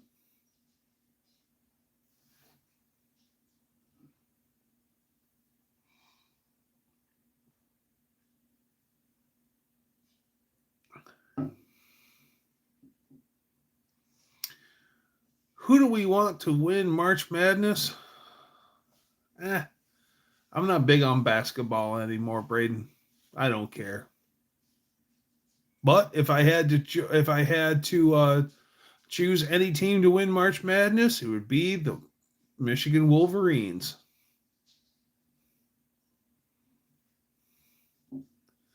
Used to make meat deliveries to Tiger Stadium. The corner.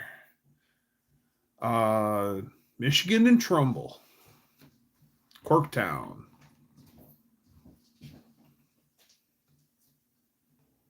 Who's that? To what? Who's that? Who's what? Payday. Oh, that was a gift from Dan and Tracy. Read the card. That's addressed to you too. Lady Dougster just found the paydays.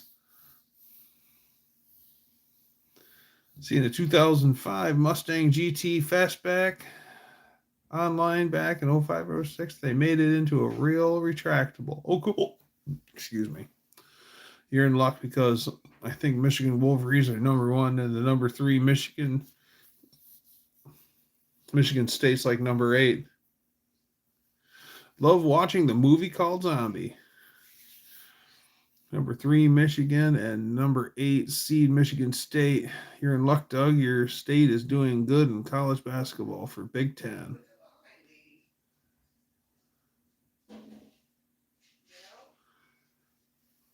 Told you they were our favorite candy bars. Yay, finally got my laptop fans. Going to replace them later tonight or tomorrow. Good for you, Mark. It's all Bory ball to me. If it ain't, I don't really care. Employee kitchen and the press kitchen. Had an elevator up 3 floors. Wisconsin's not far behind because I remember correctly. Wisconsin knocked you guys off number 1. Faith's getting paid on Thursday. All right. What? Oh, Dutch, what'd you miss? Everything.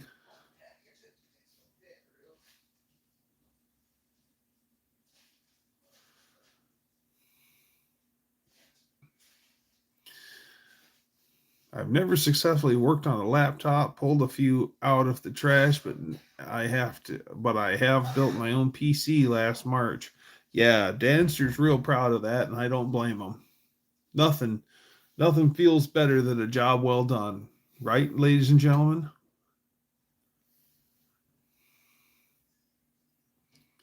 The computer is 1 year old.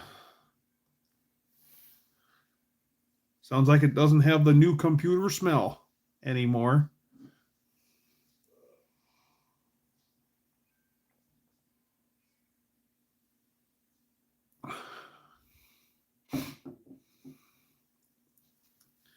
Blue raspberry lemonade flavor. I have done all of the above. I'd imagine so when you're the Dan IT guy.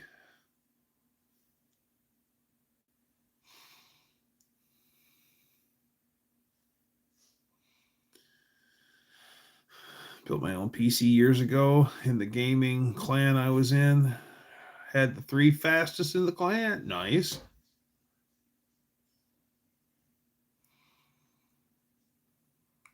A friend of mine was a big techno nerd, but he liked vintage stereo equipment.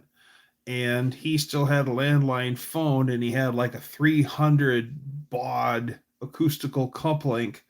And he's goofing off with that, and he's got the phone laid in the acoustical coupling, which is like a cradle. And he's jamming his stereo, and we're listening to like Gravity Kills. And Cousin Magic Mike, what's happening?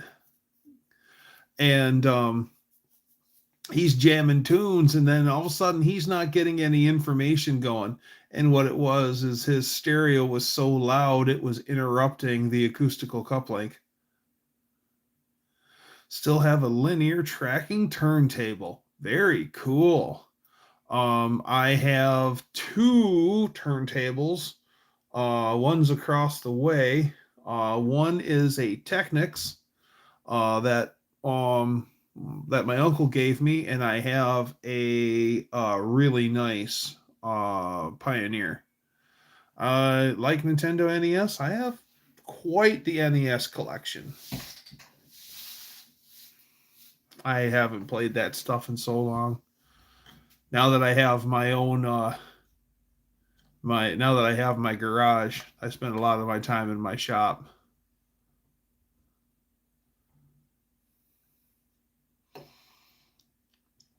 I have a really nice Game Boy also. OG Game Boy.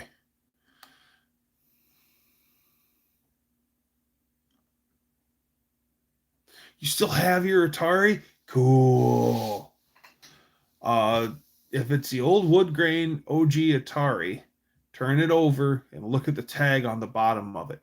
If it says Made in USA on it, those are super duper valuable.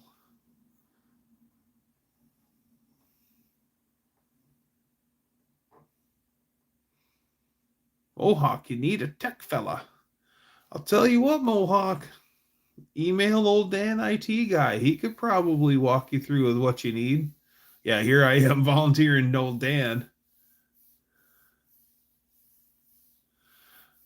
You can pull it out and put it in an external drive cage. Nice. Oh yeah, PS1. Those are cool. Have a hard time with consoles. It always costs a fortune to buy games.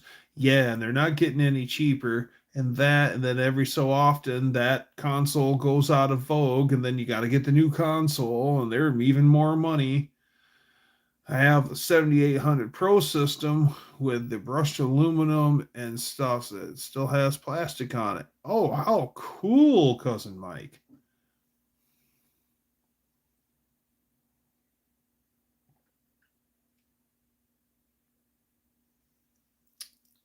Feel better, Faith.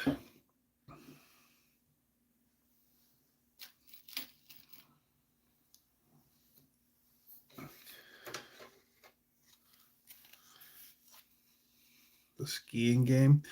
I remember a game that we had. We had an Atari when I was a kid, and we had a whole bunch of games. It was always just whatever was given to us. And I remember us having a drag racing game, and they were pixelated Top Fuel dragsters, and it wasn't even a Atari game. It was like a Sears game, but it was so bad. Commodore 64. Wow, my cousin Amy had a Commodore 64 when I was a kid. Yeah, pole position. Pole position is a game that you cannot win. If you play pole position for as long as you can play pole position. You cannot win pole position.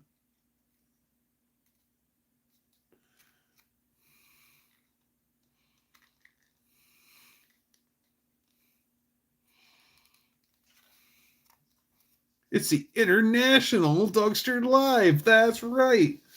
Welcome, Brother Bear. From coast to coast and beyond, it's International Live with Dougster.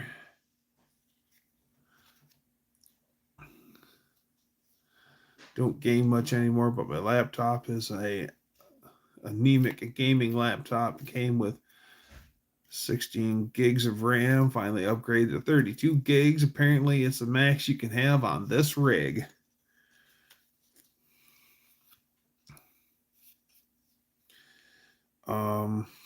Current project for me is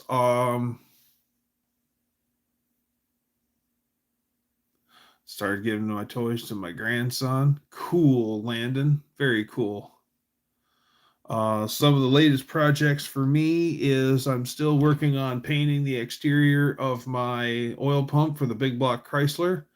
And that's getting, do I know Bear Rose Garage? Sure do. I know Kim. That's his real first name. Him and cousin Mike are family.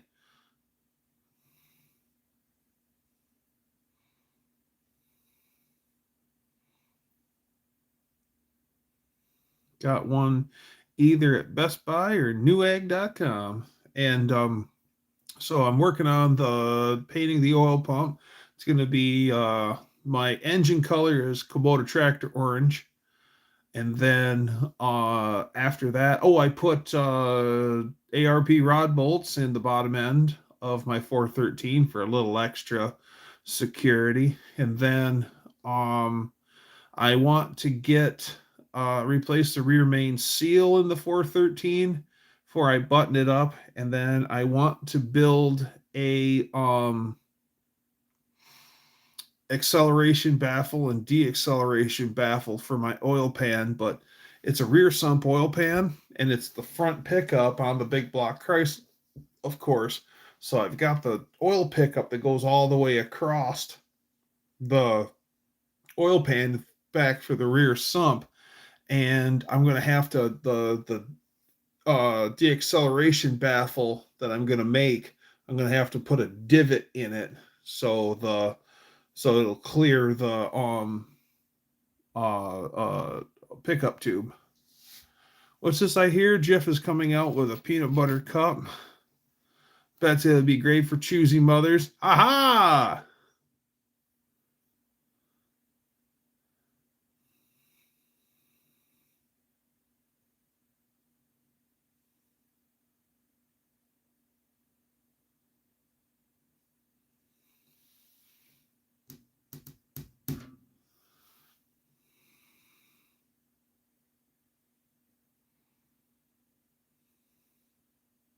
Yeah, it was warm, a little windy here too. That's funny.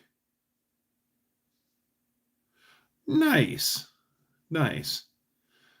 See, that's what I really like about us here is our community. How everyone wants to encourage everyone, help everyone. That's what we're all about here. We are no name nationals, for sure. And that's another great thing is just all of the experience that everyone brings to the table. It's great. Whether you need specialty tools or you just need some advice, you've got that here, and that's just wonderful.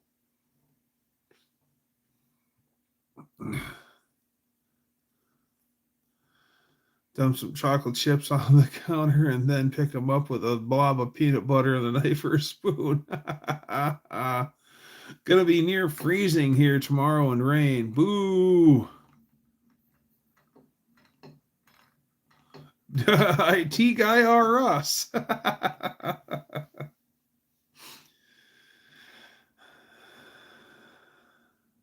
Yeah, that's all about. Well, I mean, it's we all have experiences, we all have strong suits, and that's what it's all about. I'm good for anymore is advice. Well, hey, experience is huge. Old guy that I grew up around, he'd say something's to be said for youth, for sure, but there's something to be said for experience. And he's right. He was absolutely right.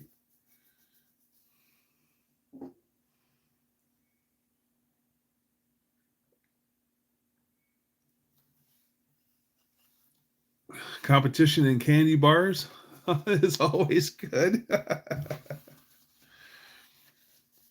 Top 3, payday, payday, payday.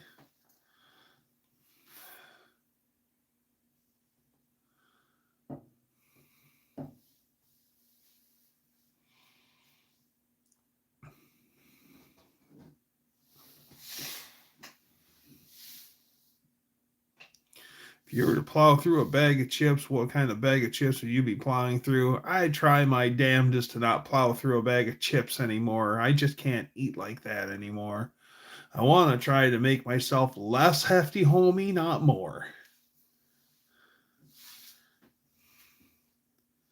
Maybe that's why Reese's was dishing Hershey last week. Haha. Did a burnout halfway through the town the other day. Had to have been like 100 feet. Yeah! Lay's potato. All right. Fox Dude knows what's up.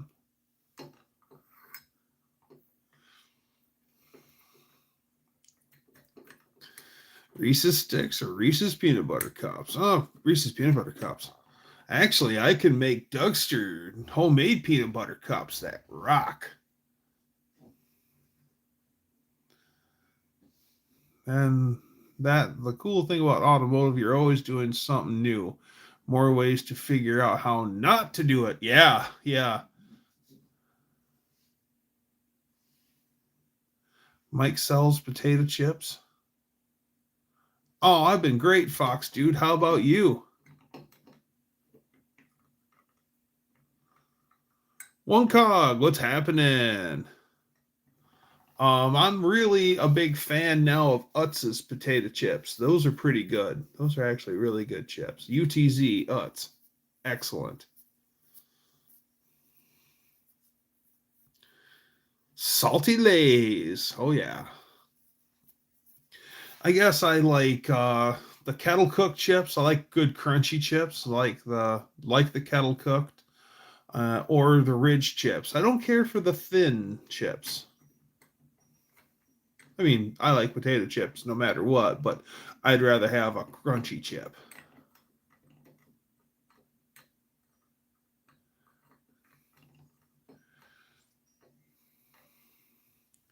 Ever use a pie pan and crushed up a bunch of crayons and baked them so that you had a rainbow?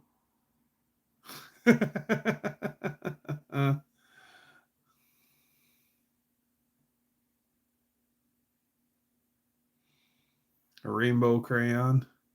Pickle Lays any good?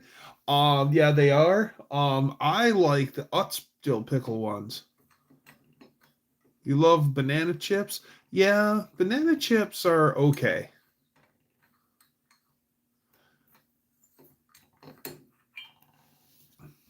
Gotta run. See you Thursday night. It'll be a great show. It always is. Bye, Beth Lee. Have a good evening. Thank you for the care package again.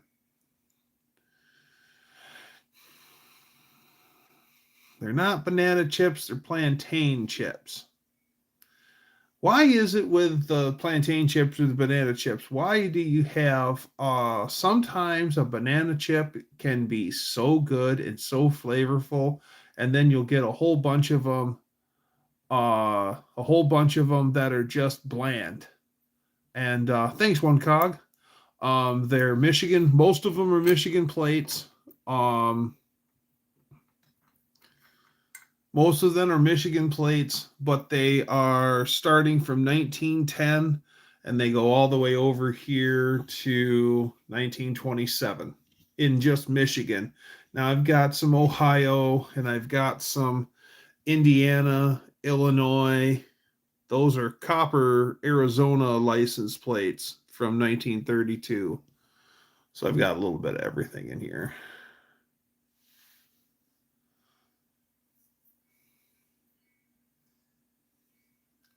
My pickle has become a little jerkin. Aha. Okay, Levi, let me tell you a little something. It's first off, a bag of chips is sold by weight, not volume.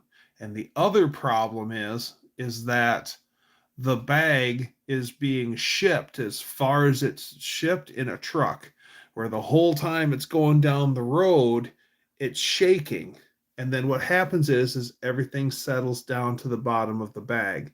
So I know the bag is half of its air, but you're not buying in volume, you're buying in weight. So if you weighed your product, you should be getting, let's say, 16 ounces of product. You will get 16 ounces of product. So I work at a company that makes tortilla chips. I know all about it. Like our bags of chips, when they leave our facility, the bags are full to the top. I swear to God, they're full to the top. But by the time they make it to the store, they've settled down and you get like a third of a bag of air, half a bag of air. Yeah, they are swear to all that's holy. They are full to the top of chips. Yep, cousin Mike, that short deck 429 is hands down the best big block made. You really have that Thunderbird is gonna be the word. What's the chip brand? Sorry, Levi, I won't disclose that. I will not disclose the brand that I make. I will say that everyone likes the brand, but I will not discuss where I work. I'll tell you what I do. I work the ship dock, I load trailers all day. But everyone likes the brand, but I won't tell you the company I work for. That is secret. Hobo Shoestring RIP used to tape up the bottoms of his water jugs because they'd wear out from vibrating on the train.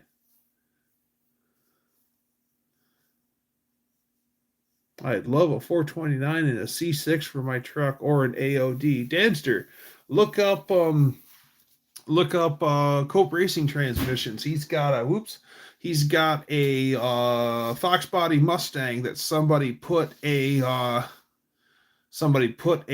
Coyote 302 in it, and they had an AOD, and then Cope built a Turbo 400 to put in it instead. You're guessing Dorito? Nope, it's not Doritos. Even if you guessed right, I wouldn't tell you. But I will say that people love our tortilla chips. And that's all we make is tortilla chips in my facility. Dougster's Crunchilicious Chips. That's right. Dougster's Crunchilicious Chips. Find them at your local grocer today. Dougster Crunchilicious. That's right.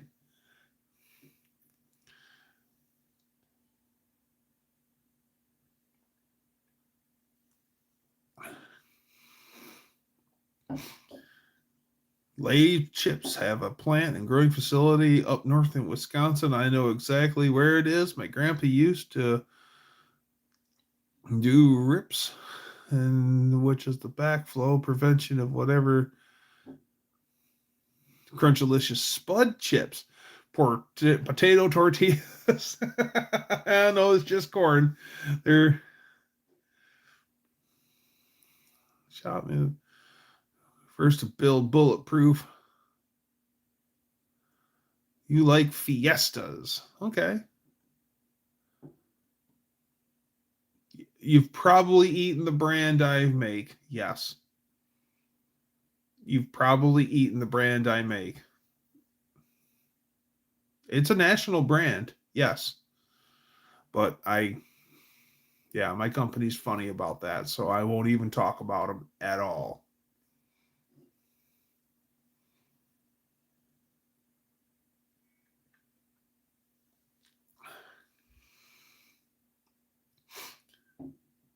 Lay's has potatoes grown in Michigan a lot too. Really like the Dorito brand taco flavored chips. They are hard to find. Well, that's old school too. They're hard to find because it's not a popular flavor.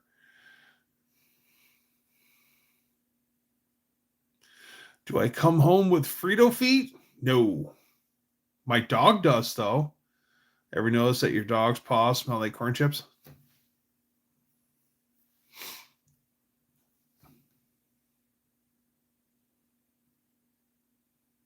Dougster's Dirt Bike Delicious Chips. That's funny.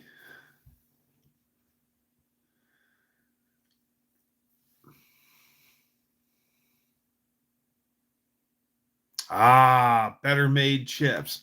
A Detroit staple. Do you work for Frito-Lay? No, I do not work for Frito-Lay. I do not work for Frito-Lay. But even if you did, your friend owns a dirt bike. Nice.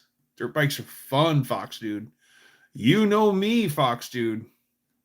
I like motorcycles.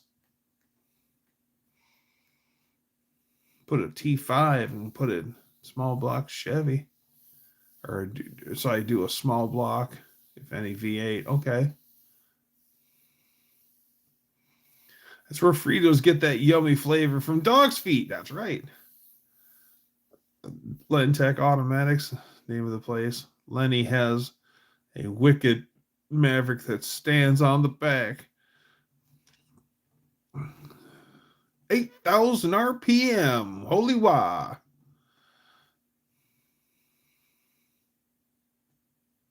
No, we do not have any dye in any of our chips that we make.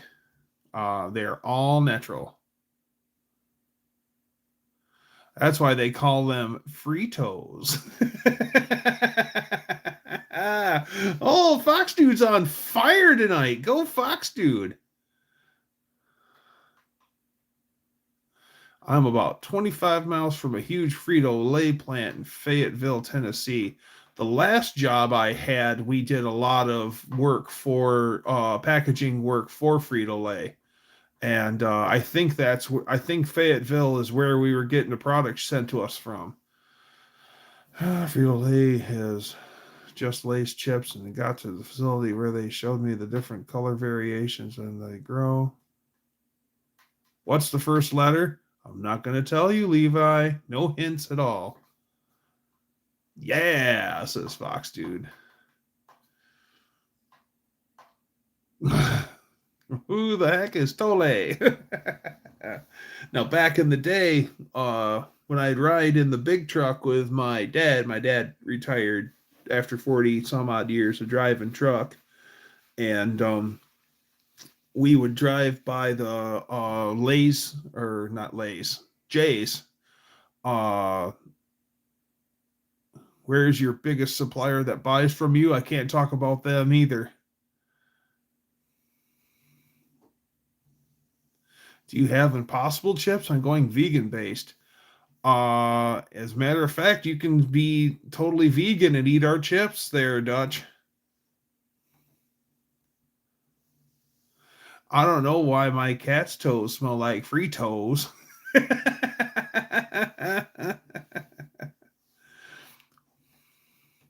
What's the biggest store your chip is in? There's Braden. I'll bet you can go directly to the local grocery store and find this brand of chips. I know you can. Can't tell you that. Peanut oil to cook them? No. It's soybean or cottonseed. Usually soybean oil.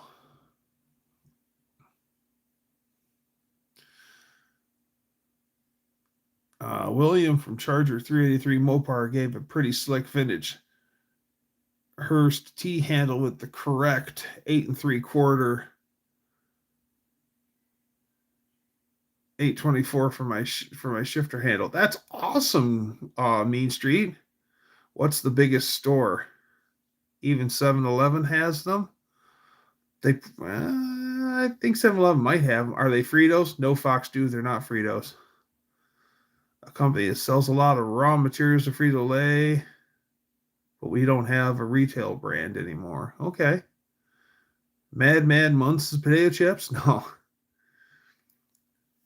Do you eat your brand's chips religiously, or were you younger that you work for?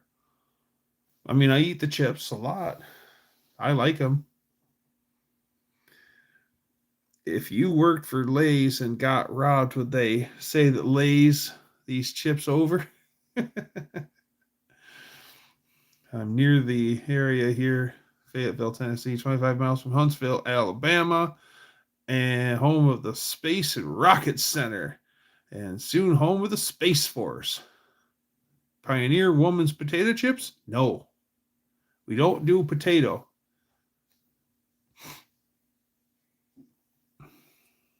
We don't do potato. All we do is tortilla chips.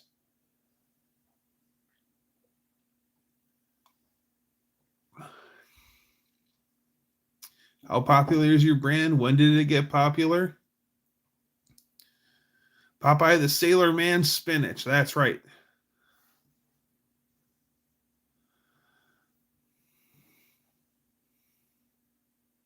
Time to crash.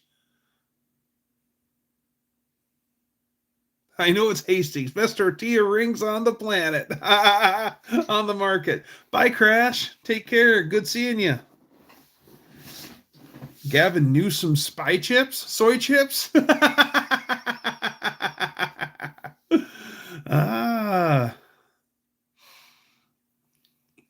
Best tortilla rings on the market. That's right. Yeah, it's a national brand. We send them all over the place.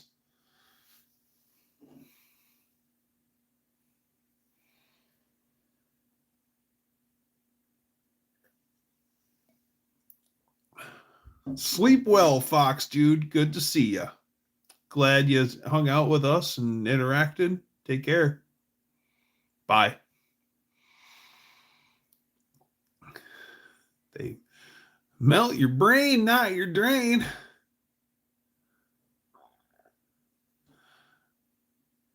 I go for barbecue corn chips right now. Barbecue. Little chips and a little salsa would sound good.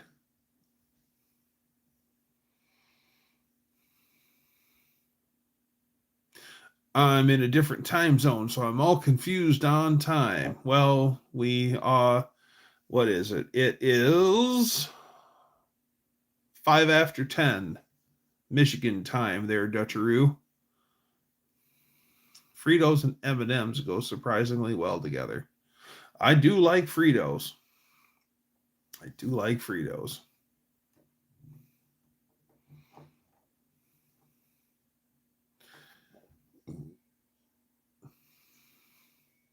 Time is relevant. I need to reset my Mustang's clock.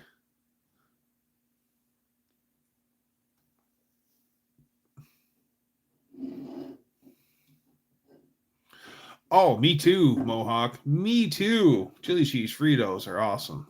Sometimes I go for the chili cheese Fritos. Sometimes I go for the OG Fritos. We actually had the last job I had, we did a lot of the Tesla has been fun this week. Oh, the one that you traded in your Charger for?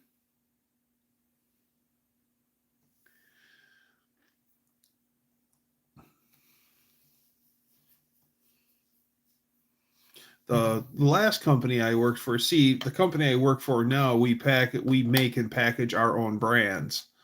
The last company I worked for, we didn't make any of our own brands. We did contract work for other companies like Frito-Lay, packaged for them.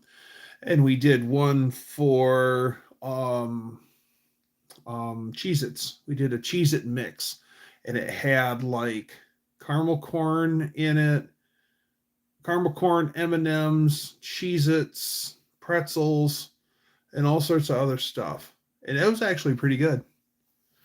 We also did snack mix, like Chex snack mix. And then we also did stuff for Ralston, where we made generic snack mix for everybody.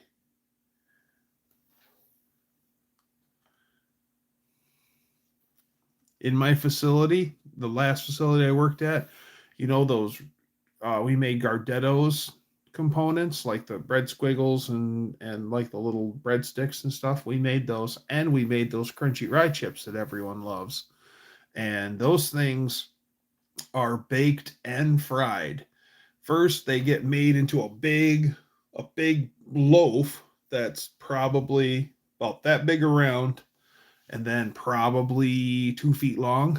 And then it gets baked, and then it's sent into a cooling tower.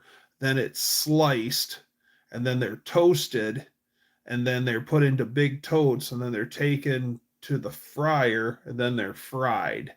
And then that's where they get that real dark brown color and that good crunch on them. And those things are pretty good. Cheesy dust is dangerous. Don't touch it. Don't touch your undies. They're eating cheesy poofs. Okay. If you love those rye chips, Danster, if you can find it, there's a bar here in Michigan that's called Winschuler's Bar. And they have this stuff called bar cheese. And it's like a cheese spread. It's real dark orange in color. And then you would get those rye chips and put some of this cheese spread on it as a snack. And that stuff is tremendous. So if you can find Win Schuler's bar cheese, that's and then get those rye chips, that is a great snack. FBI will dust for fingerprints.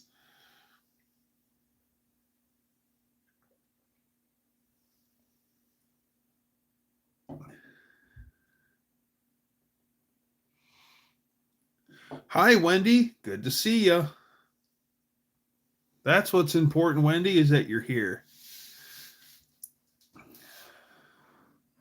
If it's coming from Gavin Newsom, the empty bag would cost 1.5 million, and the toy surprise would be a 1099 form followed by a.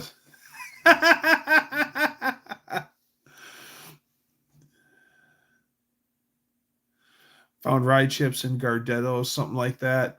Well, no matter the snack mix, even if you go to like Kroger and get their generic snack mix, whatever, like their knockoff Gardetto mix, 9 chances out of 10, that was the same, those same,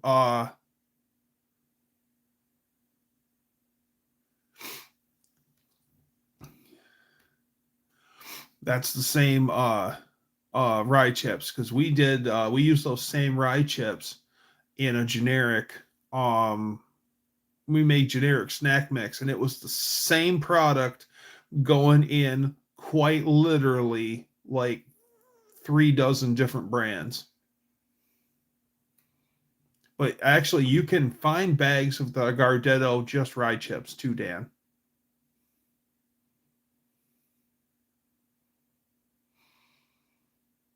Ah.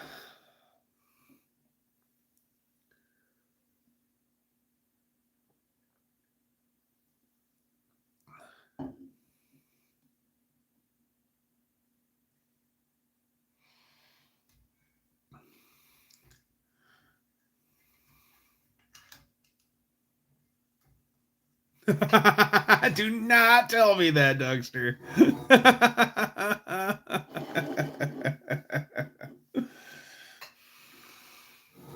New scum.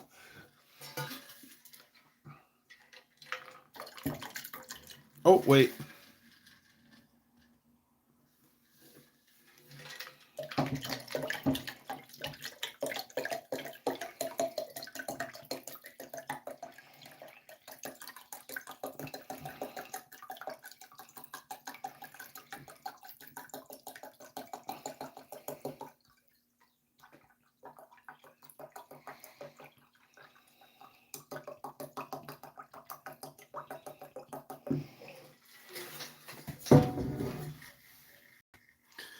All right.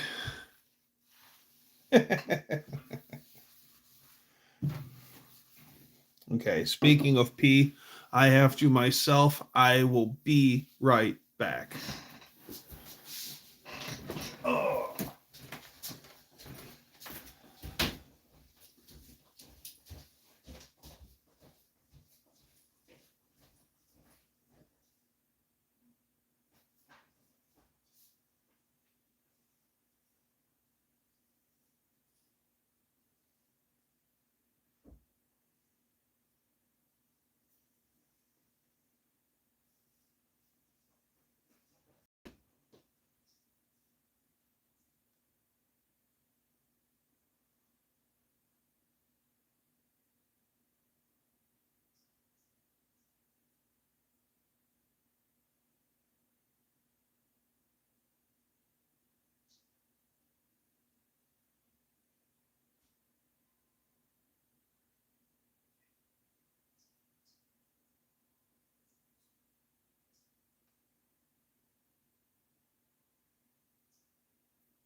have returned.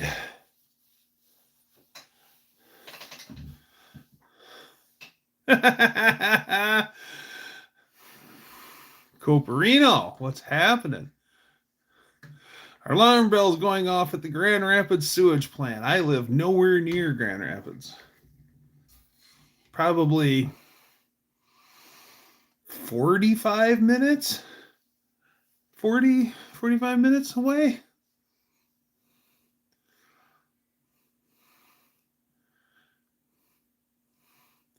The porta potty is full, John Wilbur.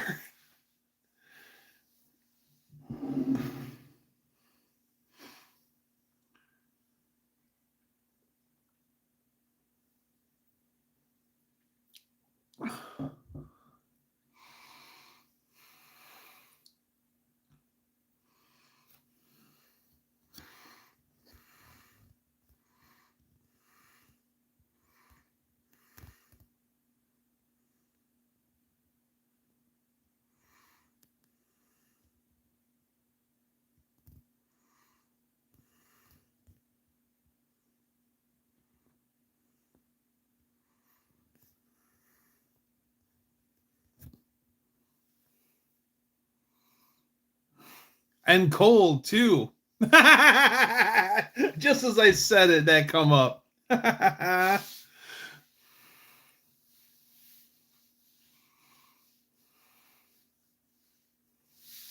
You think those rapids are grand? You ought to see your sewage treatment plant.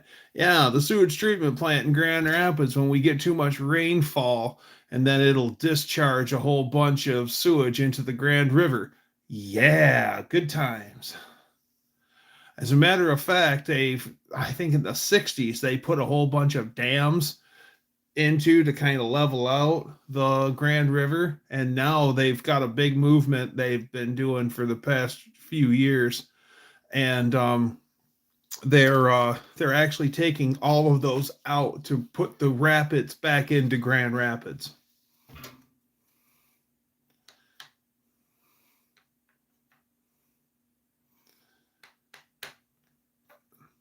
Counting a mother load of pennies that I'm buying for work because off a buddy and someone Don knows. Lots of logs floating downstream. Yeah, and the Grand River flows all the way out to Lake Michigan, but Grand River's actually really big river. In like 1881 or 1882, we had a humongous log jam. Actual log jam, not human logs. And sitting on turds.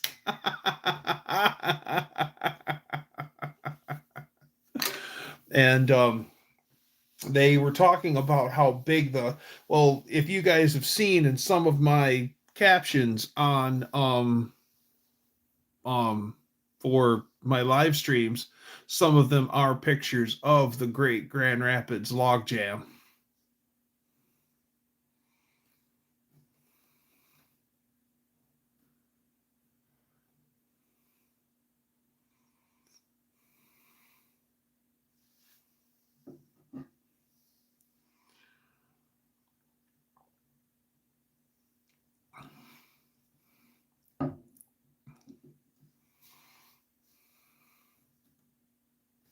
Gotta be one resilient turd.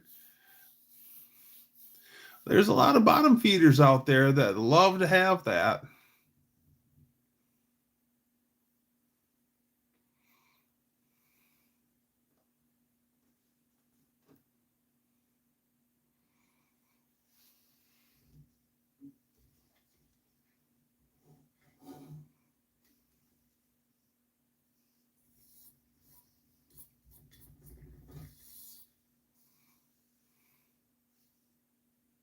Great Lakes Potato Chip Company's in Traverse City, which is a long ways away from me. Traverse City's up here in the Pinky. I'm down here in the Palm.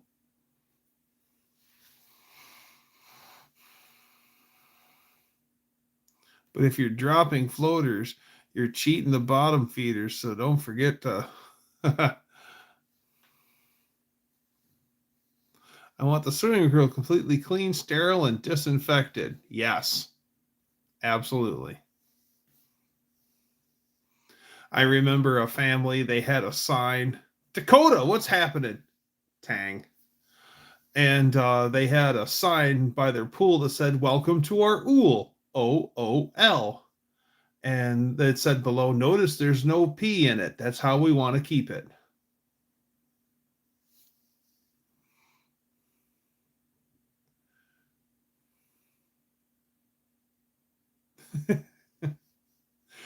Okay, my hand is backwards, so confusing. Okay, Detroit this is the east side of the state. This is the west side of the state. Okay, I live in West Michigan. I'm on the outside of the hand, about here.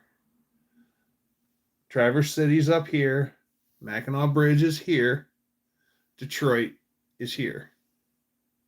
This is the thumb, and like Bad Axe and Zilwaukee is up here.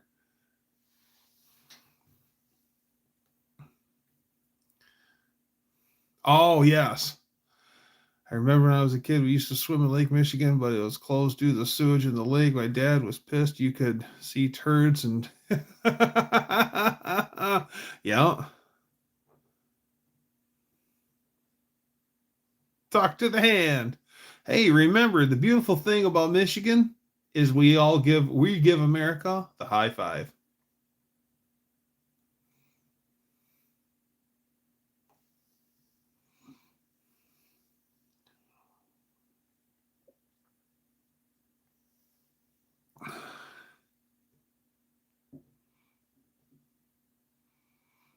Well, it's because I use the front-facing camera. That's why everything's backwards.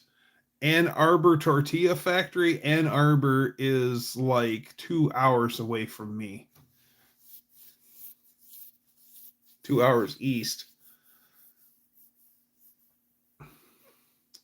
The reason is because I go live with the front-facing camera, and that's why everything's backwards. If I were to put it to the front-facing camera, then I can't read what's going on.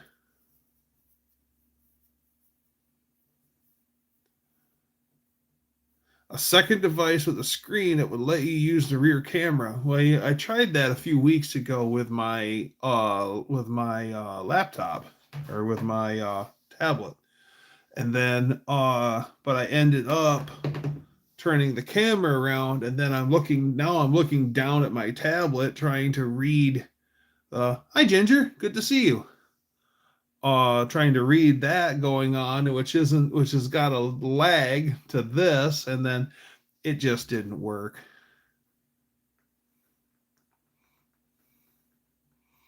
Just watch me in a mirror. That's right. That way you can read all my license plates in their glory and look at my Dodge Brothers hubcap collection, and yeah.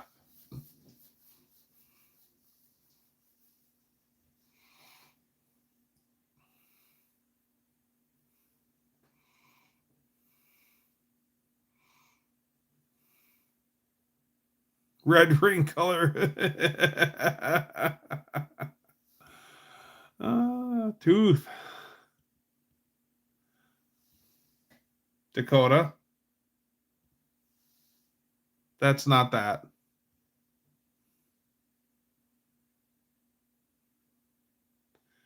How did the hood badge turn out? Hood badge. I don't have a...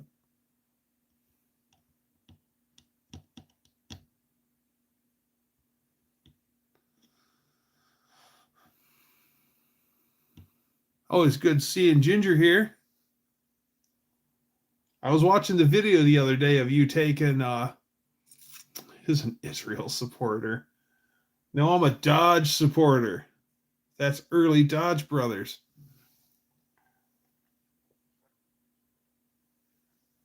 That's not a frat zog.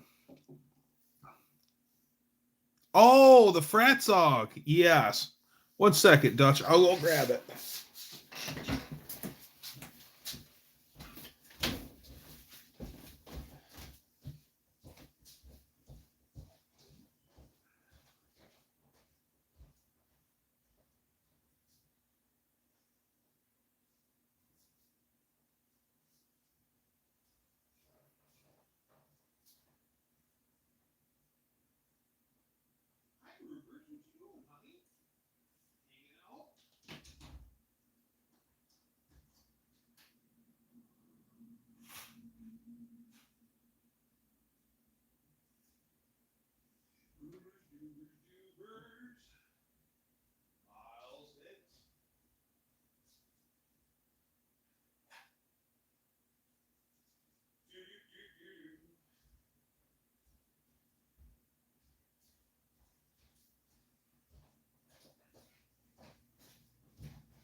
All right. Hey, Dutch, here it is. That thing polished out mint, bud.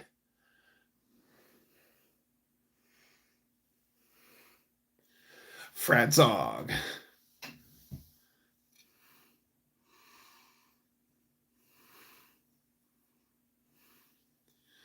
P-Stream? Maybe.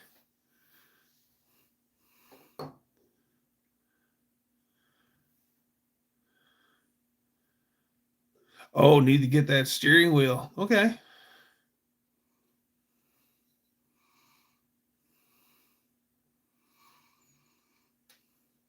Yeah, Fratzog is a made up word by Chrysler Corporation. The Chrysler. Nothing much, Tom. Good to see you. Always glad to see you. The Chrysler Star with the Pentastar, that's made up word too. There's no such thing really as a Pentastar until Chrysler Corporation came up with it.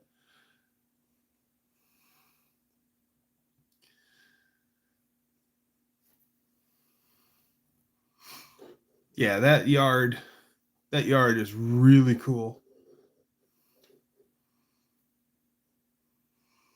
I think next time I go there, I want to go look at the Monacos, see what is worth taking and if there is anything.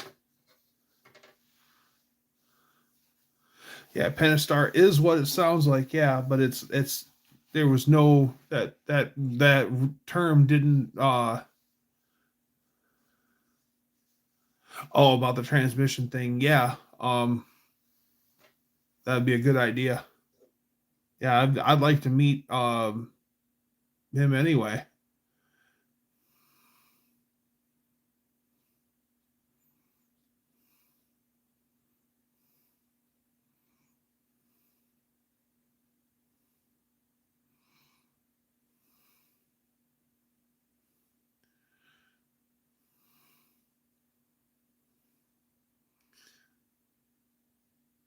Model car is my favorite.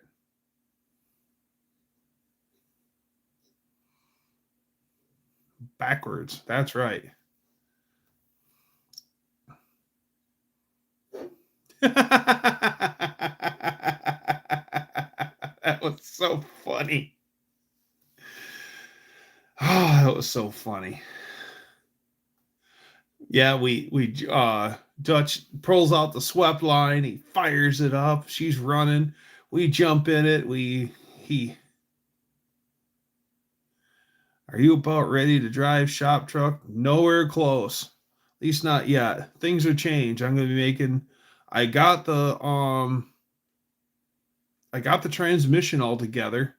I just need to get a flex plate for it, and then I'll I'll have the transmission. Other than that, transmission's 100% ready to go. I put ARP rod bolts in the bottom end of my 413, and I got a high volume standard pressure oil pump for it, and I cleaned it and primed it, and I'm painting that orange to match my engine. What kind of porn do we all watch if we're watching some? Car porn. Automotive YouTube stuff. Car porn. Big 1,000 horsepower big block Chryslers with blowers and nitrous kits and yes, dual quads, Dominator carburetors. Yes.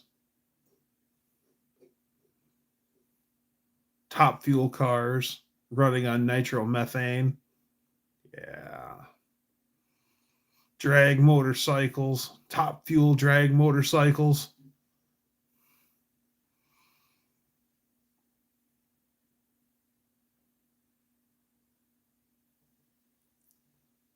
Must be YouTube lag, not seeing all comments again. YouTube really likes to mess with you, Cav.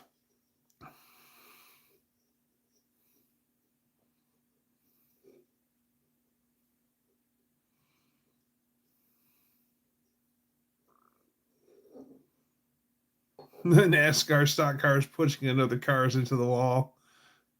YouTube hates Kev. Car porn, big shafts, lots of nuts, and tight rear ends. Yes. Diplomats. Oh, that's right.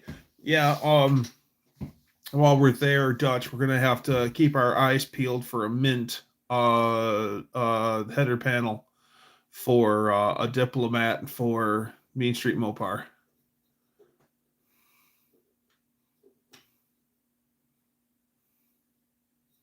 Nope.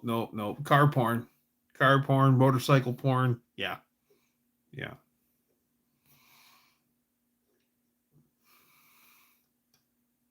Diplomatic immunity.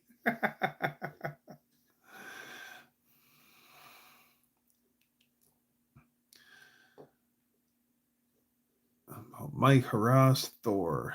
A Pete with a 2471 with 10. Oh, yes. I know exactly the truck you're talking about, where it's just got superchargers on top of superchargers on top of superchargers with a supercharger on top of the supercharger with a supercharger on that supercharger. And yeah, there was one we took off of the one that I took. It's in the yard and pulled, but not much easier than that. The one that you took was a fifth, and he'd rather have a he wants the Dodge Diplomat nose piece. The weather that you're talking about, Wendy, happened about an hour south of me, really close to the Indiana line, down in the Three Rivers area. They got pounded really bad. A Menards hardware store looked like it got beat up with a wrecking ball. As a matter of fact, some of the radio stations have been talking about like people donating stuff to help the people down in Three Rivers because of that storm. Yeah, over the weekend. Yeah, it was like almost 70 here, Ginger.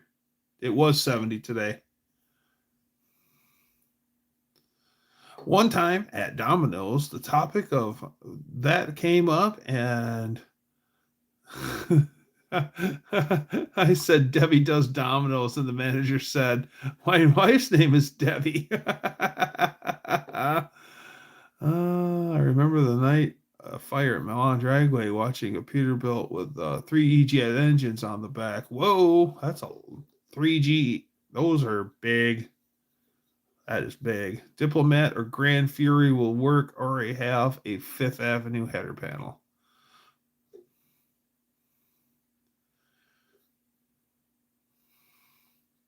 Thank God the storms raced over us. Just some wind and hard rain. That's what it was here. It rained like frig. And old Colleen, old Mama M3, she all of a sudden she's like, sends me a link. She's like,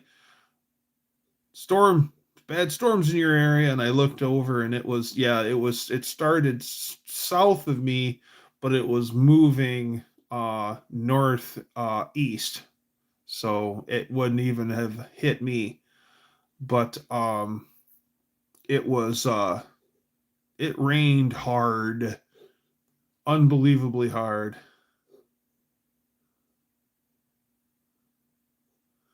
I was about to ride off to work in the fog with the headlights from not working on my Camaro. Yeah, I kind of need those.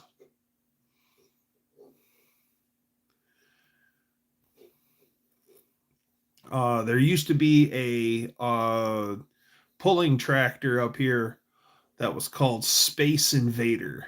And Space Invader ran on had three jet engines on it, but he usually pulled with just 2. And I remember when he would do exhibition runs as a test and tune and run all 3 of the jet engines at full tilt just to see how she would launch. And he had a problem of one wheeling it. Not one wheel coming off the ground, but one wheel staying in contact with the ground. The thing was a bad mamma jamma. It was really close to roughing it out, but I decided to drive my mom's car. It was called Shockwave.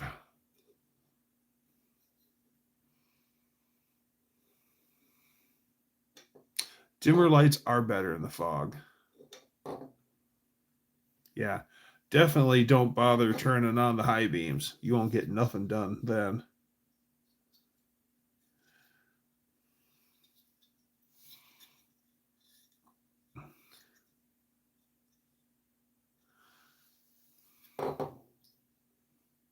Still have the Carcraft mag with the Honda Civic that had the original engine up front and the jet engine in the back hatch. Thing was nuts, yes. There was an old thing called the Darwin Awards. JB, what's happening? Good to put a face with the name. Nice. So welcome, JB.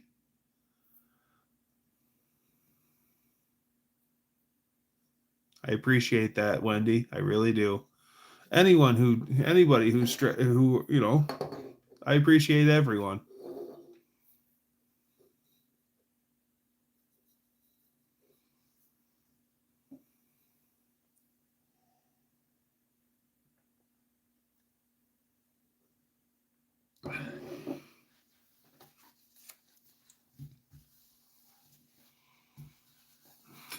Frog lights will make you jumpy and then you croak.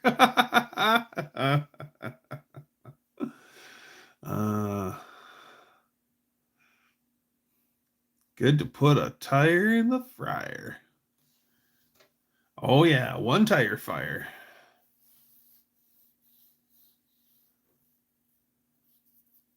Oh, no doubt. Okay. Very cool.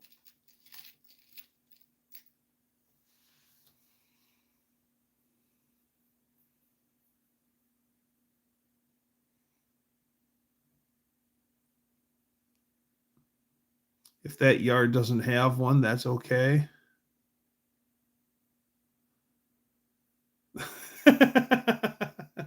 I do think you're funny, Kev. Hope you find me funny. The chances of us having success is pretty great, though. Main Street Mopar. We might be able to find what you need. The yard will provide. I couldn't believe how much cool swept line stuff that we found for Dutch's Swepty while we were there. We got a good front bumper. We got a radio delete plate.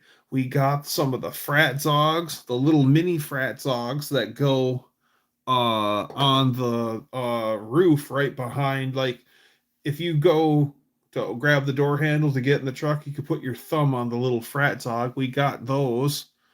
I got a slapper spoon for body work. Dutch found that one. What else did we get? Yeah, we found all sorts of neat stuff in that yard. What else did we get that day? Well, I got that frat zog I just showed you. Oh, there's like a really decent Dodge A100 van in there that is in really good condition. Like the bottom 25% of it is still there. Yeah, it's a body slapping spoon, and it was furry orange rusty and old oh, spiders on your pickup. Favorite aftermarket wheel.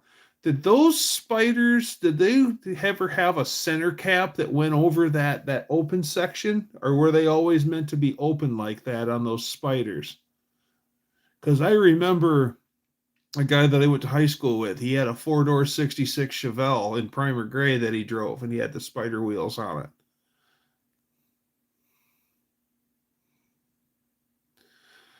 Motor Wheeler Kesley Hayes made Pontiac 8 lugs. Well, Danster, Kesley Hayes did make Pontiac 8 lugs. There was like 5 or 6 distributors, companies that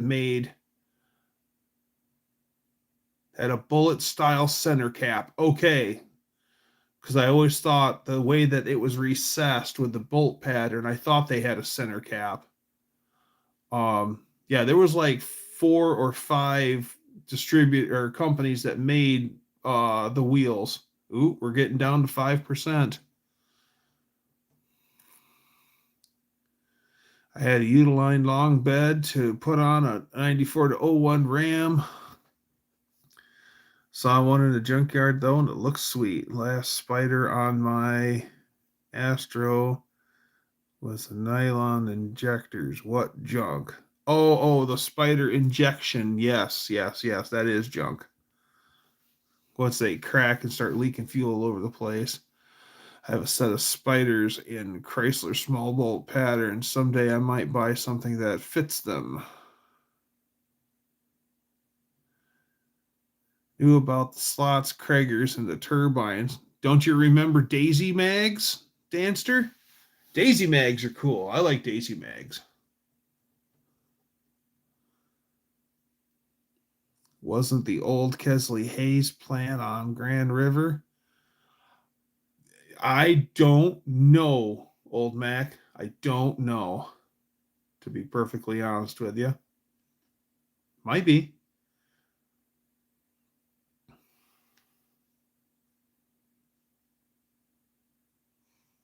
Yeah, I looked my I got 2 8-lug steer drums for Pontiac, and I looked them over and there's no indication on who made them.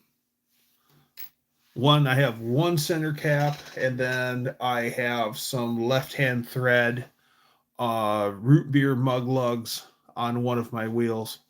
I bought those off of my friend Old Man Chuck, who's still playing with hot rods at 91 years young. That dude is one of my gearhead heroes. Oh yeah, Daisy Mags were all you could get in Puerto Rico. What are you trying to say? Okay, my phone's about to barf. Yes, it's about to barf. All right. Even though I'm having a really great time, I'm going to have to pull the plug on it. So, everyone, thanks for coming and hanging out with me.